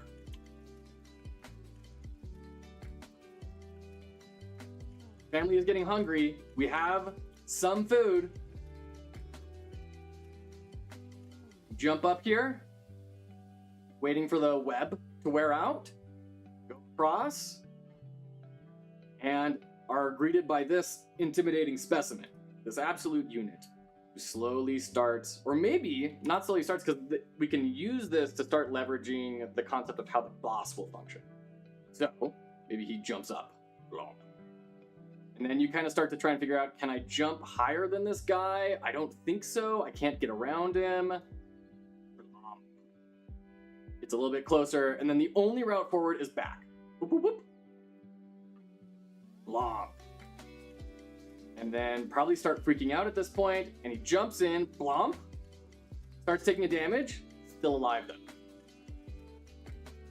He's wounded, we'll say. So now we jump off, because we can predict what's gonna happen at this point. He goes over there, we jump over the webs this time because we've learned. This guy jumps over, gets hit by the webs. Oh, okay. Then we run over, jump up here the whole time, and he kind of gets stuck here. He can't move past. And if we're really fast, while he's with webs, we can jump. Yeah, we got enough distance. We jump over, land here. He makes a jump over to us. We jump over into this space, hiding him back into the acid. The elite monster's dead. We now get... let me rotate it to signify he's dead. We now get all of these treasures. Hooray! So we'll say our food counter is now at, like, what, 14? But it really matters. These numbers don't mean anything yet. This guy notices us, starts sliding over to us. We've learned we can jump over these guys. Or you could kite them all the way back to the acid. Oops. We hit the star. Star activates, and then we get some more food. Say, 4 food. I don't know. It's all about ratios at this point. We get that. We do a bonfire sort of effect, like from Dark Souls. Now I'm understanding why that's really clever, because it gives you a moment to consider the question, which is, I'm going to pause the timer. I'm going to show you how much time we have left. 8 seconds. So what we're learning from this, we are getting really interesting things here. We come back to our whiteboard. What I'm seeing is that these timers are not instant fail states. They are modifiers. They are gradients of success. They are pressure, but failure is far down the gradient. Okay?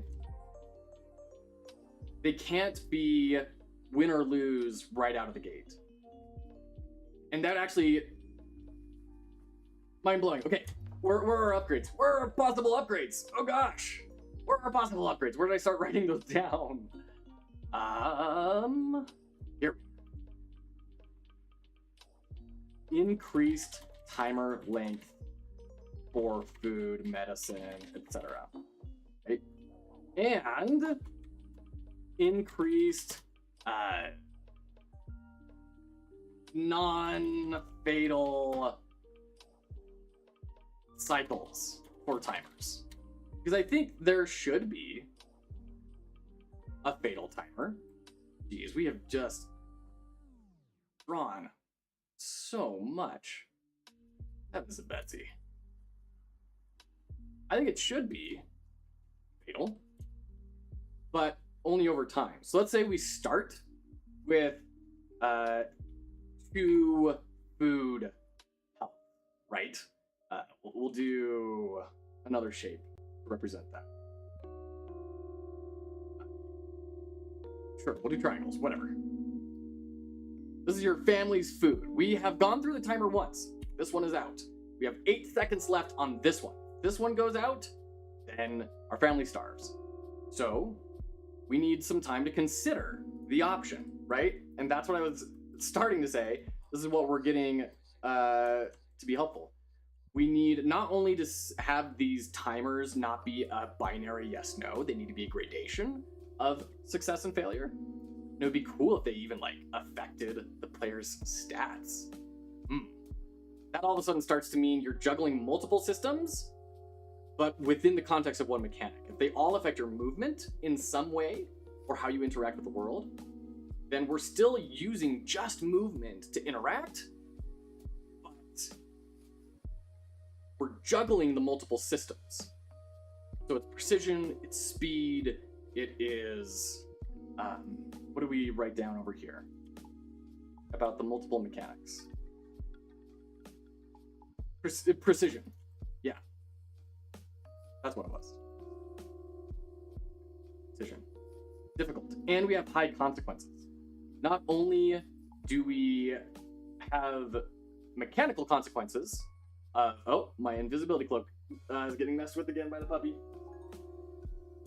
Not only do we have mechanical consequences of now we need to restart the level or we are becoming worse at what we're doing, we are now also introducing narrative consequences. That might be a little too high stress. That might be too scary. So we can restart. And we bank the food Time passes. Ooh, this is another interesting idea. Ooh, see, this is why we do stuff like this. This is why we do really dumb rapid prototyping. Because even though it looks incredibly dumb, we can get really interesting stuff out of it. So, I talked before about the concept of your enemy factions maybe get randomized, right? You're going through the same geometry of the level, so I don't have to deal with random level generation, which seems like just a mess. But the enemies that are there are randomized between different factions with a primary and a secondary.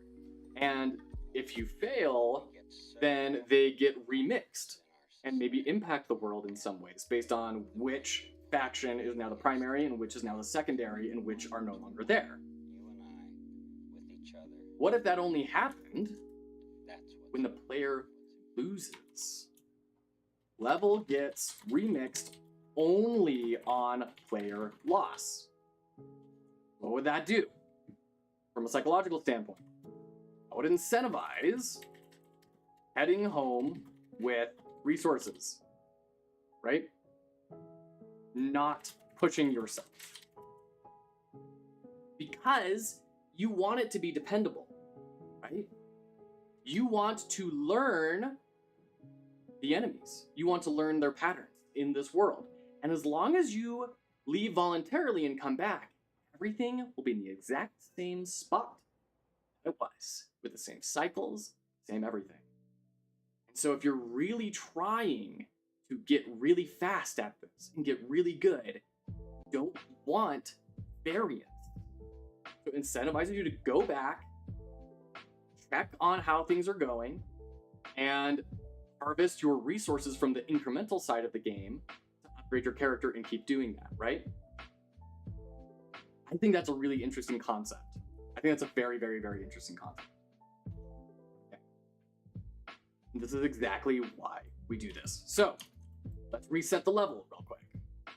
Bloop, bloop, bloop, bloop. And, oh man, I'm already getting cool ideas, which I'll talk about in a second. Hopefully I don't forget them. Okay. These down again. This down. We have our enemies over here.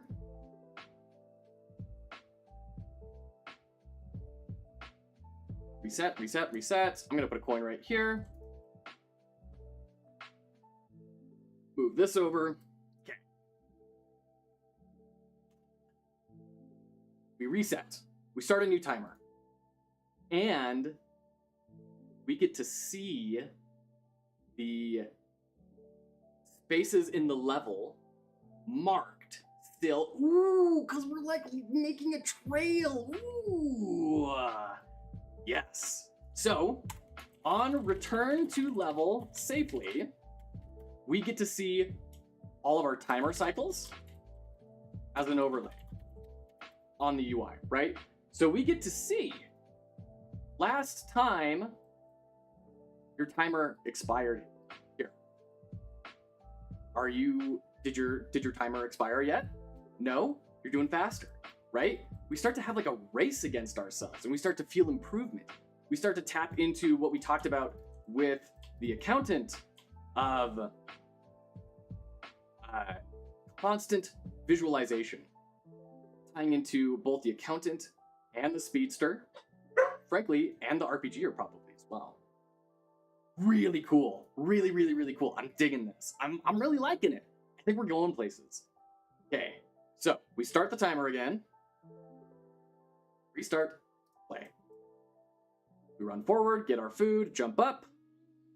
Probably with more confidence. We're probably going to be jumping earlier at this point now. We walk forward. We're going to be spending less time thinking about, oh, what is all of this? How do I interact with all these things? Jump up, grab the coin, instantly jump down. This thing darts down. This guy's sliding over. We run over. We jump over the web this time. Bad guy slides over. He recovers, darts down. We jump over, darts into the acid, slides into the acid. We're already over here before they've even died.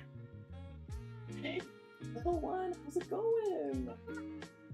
You're not a little one, you're a big one, huh? You're my big girl, and it breaks my heart. Now we've gotten here in a third of the time than before. We have the elite. Womp. We run back, kite him over to the acid. Blomp, blomp, takes damage. We repeat the whole process. Come up here, wait for him to come up. He gets stuck.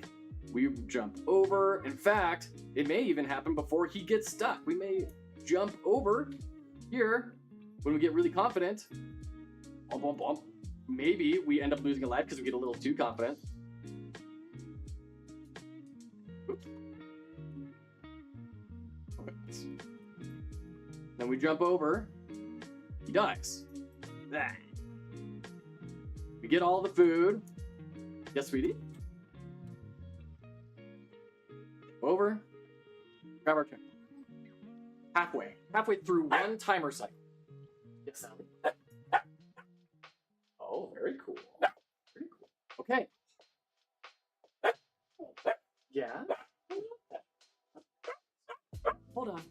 Marvel, buddy, I need to kick you out, unfortunately, because you're just barking. You want to say hi to chat? You want to say hi? Yeah. Hey. Yeah. All right. Oh.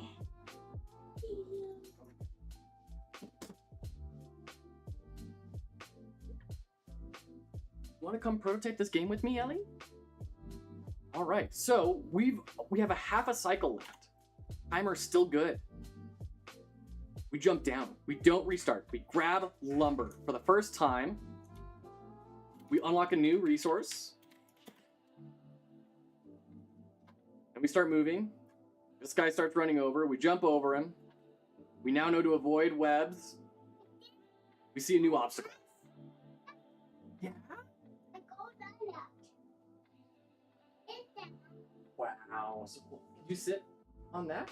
Or bring the chair over, maybe? Yeah. Woo! How's that? All right. So we see a new obstacle. We jump up and over, assuming pointy things are bad. That's a very healthy, normal human thing. You know, there's the whole design study of people trying to design danger signs for nuclear. I'm going to pause this time. Designing danger signs for nuclear dump grounds, because they have to communicate for the duration of the radioactive happening, which is a lot longer than possibly civilization will be around for. So they have to plan for, how do we communicate to a base human level that this is somewhere you should not go. And one of the design concepts I saw that was just fascinating was just a ton of spikes coming up out of the ground, black with thorns and just spikes everywhere, to say, don't come here, this is not safe, don't build anything here, this is not a place where you can build, because we've already put these spikes here, don't do it, right? Okay, we jump up again. This guy starts sliding after us. We jump over. He's gonna start chasing. Oh, hey, sweetie. Need access to the mouth. Definitely. Where are your fishies? They are grown up. What are you gonna do? Grab the lumber.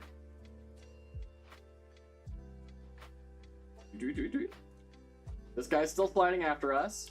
And I'm seeing that if we don't have a way to overcome an enemy, then we need a way to slow the player down and introduce tension, right? We need ways to... The world needs to restrict movement in some way or other.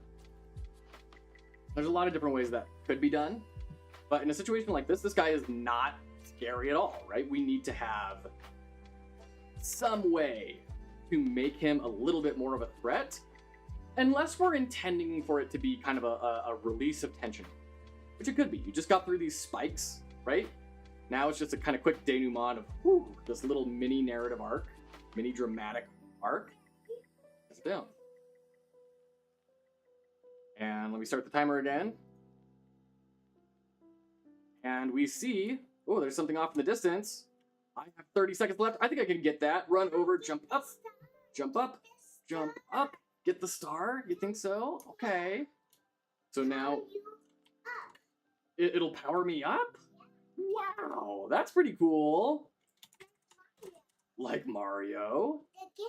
The game.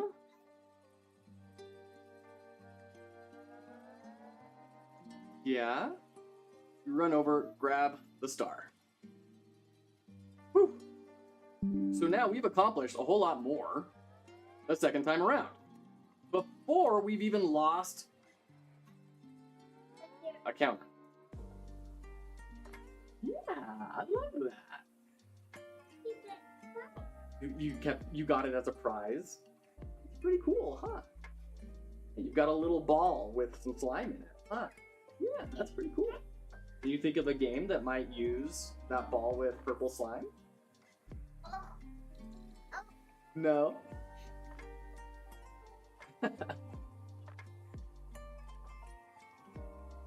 So, this is bringing up another question. Are these charges meta? Or are they refreshing on the level? And I think that brings up some interesting questions. Once again, something that looks really dumb, like a really bad prototype, can help you think through things. All models are wrong. Some are useful.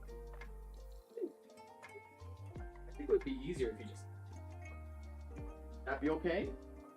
Yeah? Or should we lower the desk down? Should we lower the desk? You really want to be with me.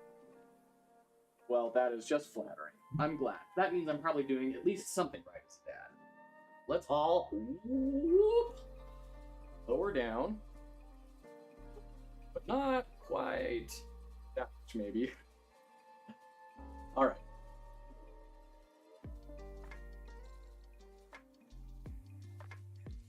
Let's scoot you right there. Does that work? You can have that space. I'll move these books away. By the way, love to know what's on everyone in chat's reading list. Here's what I'm trying to make my way through. These are all refresher books. These are all ones that I've read before that I'm wanting to bone up on. Yes, sweetie? Yeah. It is a marble. So, these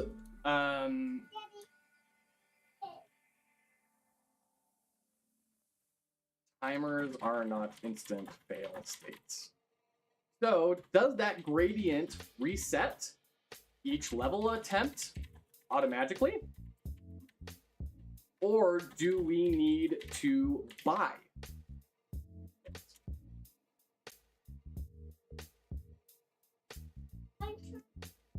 We need to buy refills.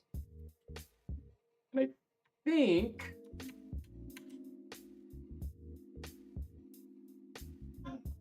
gotta go to the saltwater tank. You have to sell all the fishies that are there. Oh, look at all this. So sell all the fishies, and then you can buy some more saltwater fish. She's playing Chillquarium, by the way. Starting them off nice and early. So I think we need to buy. I think... Well, because you gotta sell them first. It's twofold. Remember how to sell the fishies? Tap on what?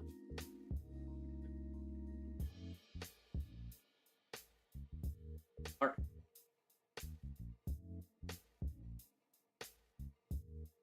I think that will drive home the insecurity more heavily. Very against my nature. I want to be generous. I want to be kind to the player. But I think if these refresh automatically, what you might do is you'll just kind of farm this first checkpoint without worrying about it. And you're just trying to get currency and it's all about you. and like trying to upgrade your character. And all of a sudden that sense of having outside entities that depend on you gets lost. And I think that weakens that sense of insecurity. So I think they need to be, I think we need to buy them. I think we need to buy the refills. Buy refills each attempt.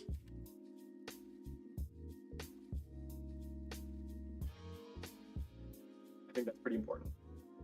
So, we keep moving. Let's go ahead and start our timer again. Beep, beep, beep, beep. All right. We've lost a charge. Okay, let's keep going. We come forward. We get a little sneak peek. What is this thing? We jump down. Pump. Wait, no, that's not where this guy is. He's up here, right? Right after the checkpoint. So, he jumps up and gets stuck somehow, whether he's in news or like he just lodges himself in there. I don't know. So you may kind of go back, try and think, how do we do this? But we can't get back up to those spikes. The only way through is forward. And you jump down. Boom. Slam. Yes. Did it fall down? Want to go look for it? And then, ooh, here's an idea. Once again, we can have a promise of a reward. And I actually kind of like this orientation too, because we see this is the reward that you can get if you want to go out of your way. Get it? Instead of just having platforms and you're kind of confused about where to go. You can jump over. This guy comes plummeting down. You're going to have to keep moving. Wham! Ground shakes. You run over, jump up. Then he comes up, and then you grab that, get your resources, jump down. He's going to come slamming back down. You probably get hit on the way over to here. That becomes a lost life. Boom. You see he's overlapping on the acid, so you know that's not the way to beat him. Unlike before, so you grab that, you hit the webs. Oh no, you start going really slowly. He jumps up. You finally jump down. And maybe land on spikes. So you jump down. He slams down. You do your jump. You get caught. Tension, dramatic tension, jumps up. Although, what this is saying is that you're kind of safe every other jump cycle. Even though it may not feel that way. But he gets a better position. So you jump over slowly. He starts coming down right as you get over to here. Slam. And every time that he, like, jumps down a level, like, he needs to be losing health. So he would have dropped down to, like, here when he got through there. Some visual feedback, and then here, down here, and then jump over. He starts darting in on you. You start running over. Boom! And then he starts following up. Oh, and we've lost the timer. Where are we at here?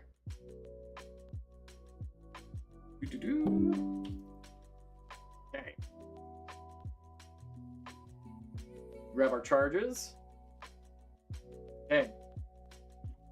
Empty. So now our family is starving, right? Maybe something we could do, this is a possible way to reflect this mechanically, is your vision start vignetting. Meaning that you start to get this black gradient closing in a little bit more. Maybe the camera zooms in. So it's not that you are getting worse necessarily, just that you can't see as much because all you can think about is this. I don't like that. Zooms in, empty charges, flash, causing stress, move towards the center of the screen. right? You just start getting really focused and debilitated and you can't think of anything else, right? I like that. I like that a lot. Jump over the spike. Can't even tell what's going on. You just hear boom sound effects. You hear the buzzing. Screen shakes as this guy lands on the ground. You jump over, slam, once again, shakes. This guy darts in. You barely have enough time to jump away. And slam, he breaks open.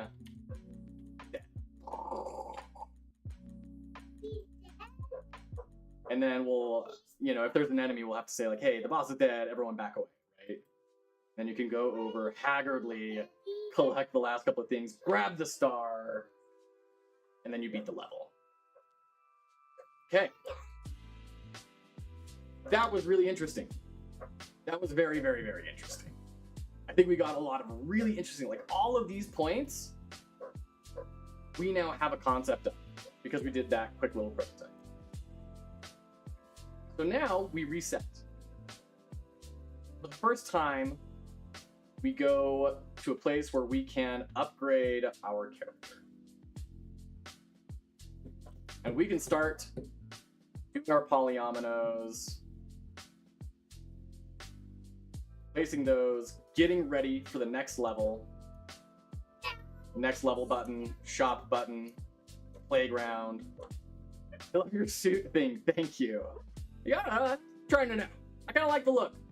It's kind of dumb, a little bit different, but kind of brings a smile on my face, you know? It doesn't? No. It doesn't bring a smile on my face? Oh, well, maybe you should tell chat. Hey, chat? I'll talk to chat. No, are you super shy? Yeah, okay, that's just fine. So we now have new upgrades, and we have probably depleted our resources refilling our charges here.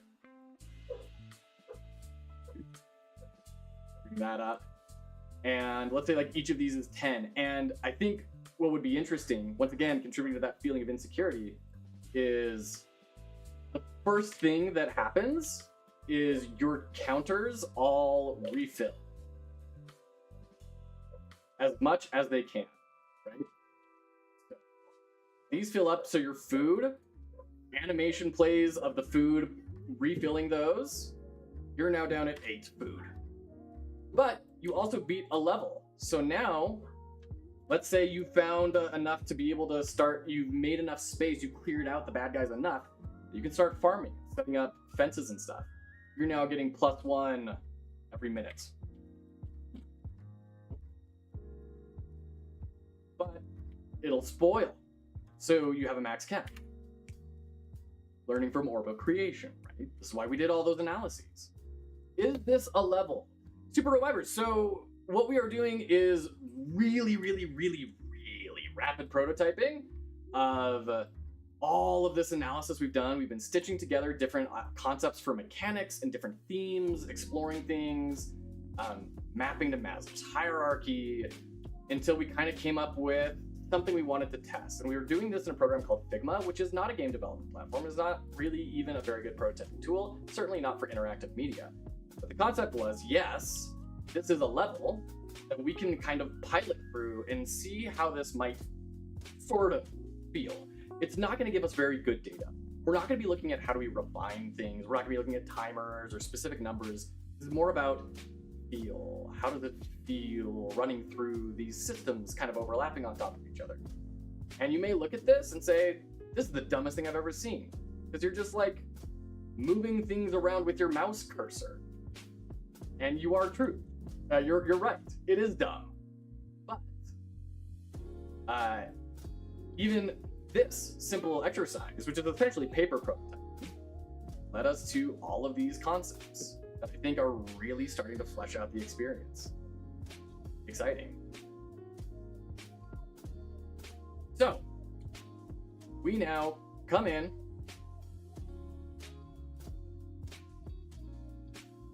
We are refreshed.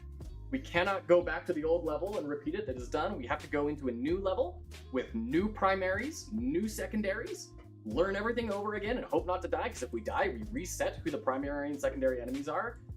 The level stays the same, but the primary and secondary enemies change, meaning there may be different obstacles, maybe different themes, ways to interact and stuff. And there's variance. We can't go fast. We can't go through the things we've already done before easily. Oh, and we can play around in our playground area, go to our shop. I don't know exactly what the shop would be narratively and thematically. Maybe it's just a workshop. Maybe that's just where we go spend our resources and acquire upgrades for ourselves. Maybe it's not a store that we purchase things from. And then we go out and we repeat it for a new level, leaving the warmth of the hearth, journeying. Ooh.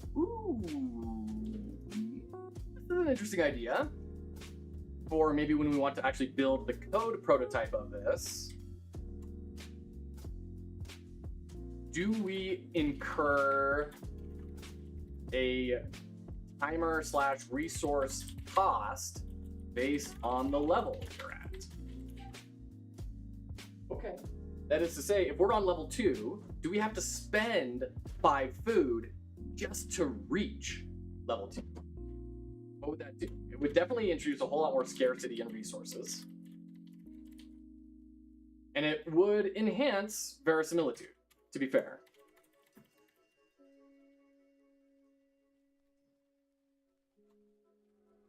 But I do think it would have a pretty heavy detriment to the gameplay, which means you may get to a point where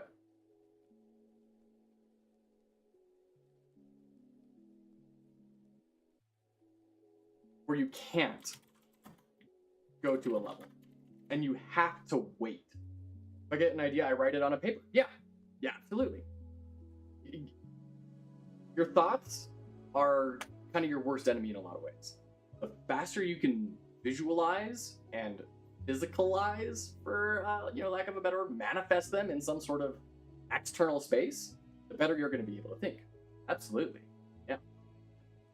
So you can't go to a level and then you have to idle. And that feels like a bummer to me. I don't love that.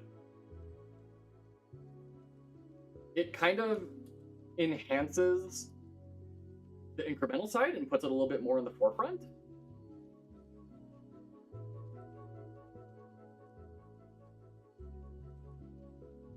Also, another thing that I'm seeing, after having gone through this prototype and now thinking about how do we do this over time, I think timers pause when in the cave. When you're in your safe space, no timers. So that means over time, you can increment your food, refill your charges, get everything set and ready to go.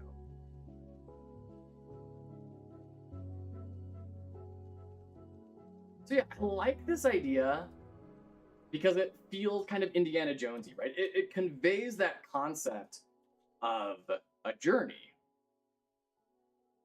That you're not just starting right out of the cave every single time. That's not how space works. But I also dislike what it does in forcing the idleness on the player. There will come a time when they cannot do anything. They have to just let the game run.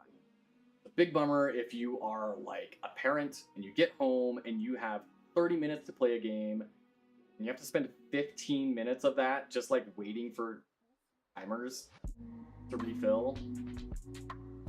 I don't like that. I don't like that at all. I don't think we can do that.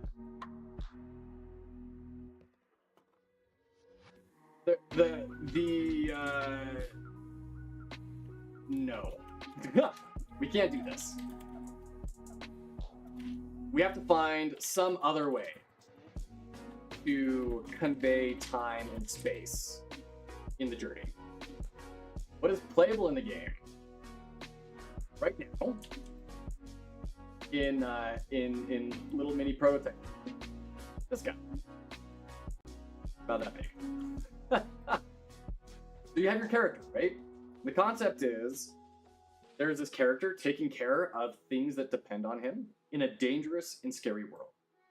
The world is dangerous, and the inhabitants are frequently dangerous. And they're going out, leaving the comfort of the cave to gather resources and bring them home. This is the platformer side. While they're platforming, there's kind of a reverse incremental happening, where your family has a certain amount of states available to them of hunger. So this is like completely full, and then after 3 minutes are up in the world, this one is now empty. Now your family's hungrier. Now, this is a concept we had. Your vision starts to close in, where you just can't quite see as much as you used to. You're 100, black, you're 0. Insane circle lore. Yeah. So, you start to get kind of closed in. And then, when that last charge goes out, all of a sudden, it's gonna bug me if I don't make them the same opacity. Wow, that's interesting. Huh. Don't seem the same. Then this starts to get even tighter in, right? You see less, everything's scarier. And you're trying desperately to make it back home, the cranking up of the tension. You're trying to make it through these obstacles and enemies until you reach either the end of the level or you get to a checkpoint. And then you can return to the cave with everything that you have found so far. And you fill up the timers that have been going on. Those timers are going to start overlapping on top of each other. This one is for food. This one is for shelter. This one is for medicine for your sick kid, right? And the new timers that come in push you to go out further into the levels in order to get rarer resources. Like medicine is going to be way more rare than food is. And then the further out you push, the more those earlier timers start to become self-sufficient. I get to a point where you don't really have to pay anything into the food because you've built out space where your family is safe, leaving the cave, coming into these safe green spaces. Now that's the incremental side. They are able to kind of build, take care of things while you are out on your adventure trying to create a better space in the world. It's essentially a journey of progressing through Maslow's hierarchy. We're going through the physiological needs, building up safety, love and belonging, self-esteem, self-actualization. What we're looking at right now are the very early times, defining that physiological need, and then eventually we'll start to build out safety, and we'll start building that familial bond. The point where when that second act, dramatic tension happens, where do we have that? Where's our second act? Right here on our journey map. Bam! The dramatic tension is answered. Will we be able to stay safe? No. Something drastic and terrible has to happen here. And then we realize that's not the final answer. The character needs to find love. Not that love didn't already exist in his life, but he needs to find a new incarnation of it, or her life, or its life, or whatever. And that love transforms everything that they were doing before this. All of this journeying out into the wilderness, trying to find resources, before were being done in the name of Maslow's hierarchy of, I just need to get food for everyone. Now, with the transformation of love, we move past that fear and insecurity, and now push for courage, freedom, and hope.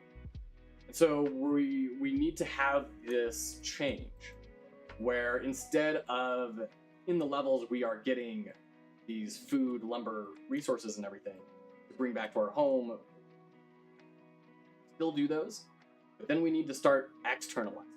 We need to be making the space not safe just for ourselves, but for others. And so it could be that the intersection here of rewards changes, and now we start finding other people who are distressed and lost in the world, and we bring them back to our place. And then they start to reinforce the incremental side. So the incremental side starts off being a really scarce resource at the beginning, and by the end of the game is this really abundant resource as we start to move into that third act and realize what is the direction that the character needs to grow in. Right? Oh, excuse me, this is the end of the second. And then tension is answered, yes, we can be safe. Not only can we be safe, we can help others be safe too and move along. And that's going to be the end game loop. Building up that crowd of people to reinforce the incremental side so you can go out and do your platformer while your family is safe and taken care of. And you are accruing a lot of resources to massively upgrade your character and build out their builds beyond the polyomino insanity that we built a little while ago. And accruing a lot of resources so that when you meet a store in the wild in a level or something, you can spend resources, all that sort of stuff. Reinforcing the platforming and propelling the character through to the end of the narrative dramatic arc. That was a very, very long answer to what is playable in the game. Thank you for your patience. It's very helpful for me to be externalizing these things, just like we talked about. If we get an idea, write it on paper. It's really powerful for me to be reviewing things. I think we have a really interesting loop here. It's definitely not right. Real, yeah. But I think there's something to this. I think we've got these systems layered on top of each other in interesting enough ways.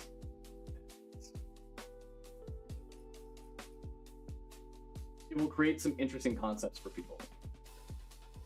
The concept of refilling the timers every time you reset in a level is pretty wild. It's going to make it harder and harder and harder if you let them fall behind. Okay? Because you will start off in this state if they're going to be at hungry already. And you're going to try and be searching for the first checkpoint to bounce out of. It's going to make some interesting decisions of, do I wait? It kind of turns waiting into an interactive experience because you're waiting to decide, am I going to fill up our food counter where it's safe and no one's going hungry yet and then leave? Or do I give into my own impatience and leave?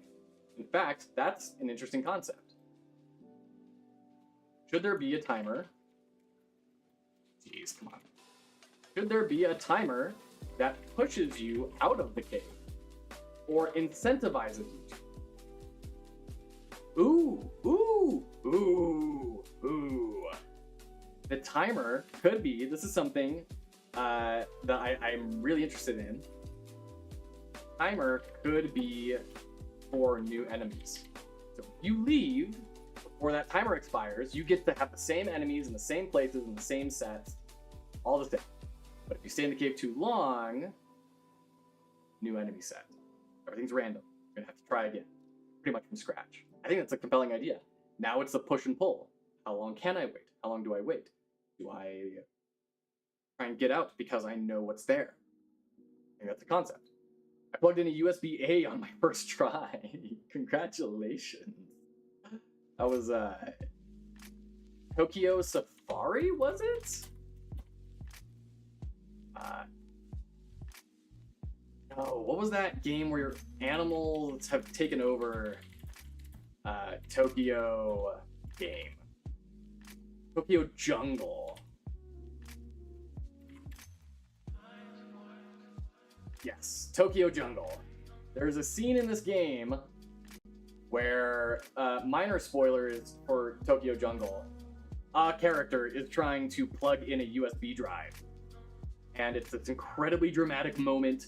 Big mysteries are about to be unveiled. And it goes click, click. And it bounces off. And it flips it upside down. Tries it again. Click, click, click. Bounces off. Flips it upside down again. And plugs it in. And it's the most real moment ever. And I love that they interrupted that really heavy dramatic moment for a little bit of comedy. It was such a good release of tension that you didn't go drive right back into to learn the mystery. I hate using it because even if I change only one line, I have to wait 2 seconds to copy over that 40 minutes by I hear you. Okay, so I mean the only thing we didn't prototype here today was the concept of the in-game store. And I think timers should pause in the in-game store too. where am I talking about pausing timers? When in the cave and in level store. Maybe time becomes the currency, right? Maybe it's not about spending as much currency. Currency could be there, but you could spend 5 seconds off your timer to build a shield, right? And the cable is damaged, so I always hear insert hardware disconnect. Nice. That's nice. Cool. Well, I think we've pushed really far today. We've made a lot of progress. A lot of progress over the last 3 hours. Powerful stuff. I mean, we have covered a lot of ground. We started our very first conceptual prototype. And I think when we're ready to start diving back into this, we can start doing a very basic code prototype, which will basically just be this in a very, very simple form, no random nothing. Everything is pre-generated, but something that we can start having actual people who are not myself come over and test it. And we can observe. We could do a usability test session and start doing journey mapping on what they're experiencing and then making iterations on the design. I think that's gonna be really exciting. That's a quick reminder to everyone who jumped in a little bit later. This is the last day we're gonna be working on this incremental platformer game for a few weeks. After today, we're gonna start diving into, that is to say, starting on Monday probably. We're going to start working on a game jam, the Pirate Software Game Jam. We've got a team of some friends of mine, and we are actively starting to work on the game jam for Pirate Software. It's just announced today. Or rather, the theme was just announced. It started today. So that's what we're going to be streaming, talking about, working on over the next couple of weeks. So, that being said, wish you all the best. And we will see you next time.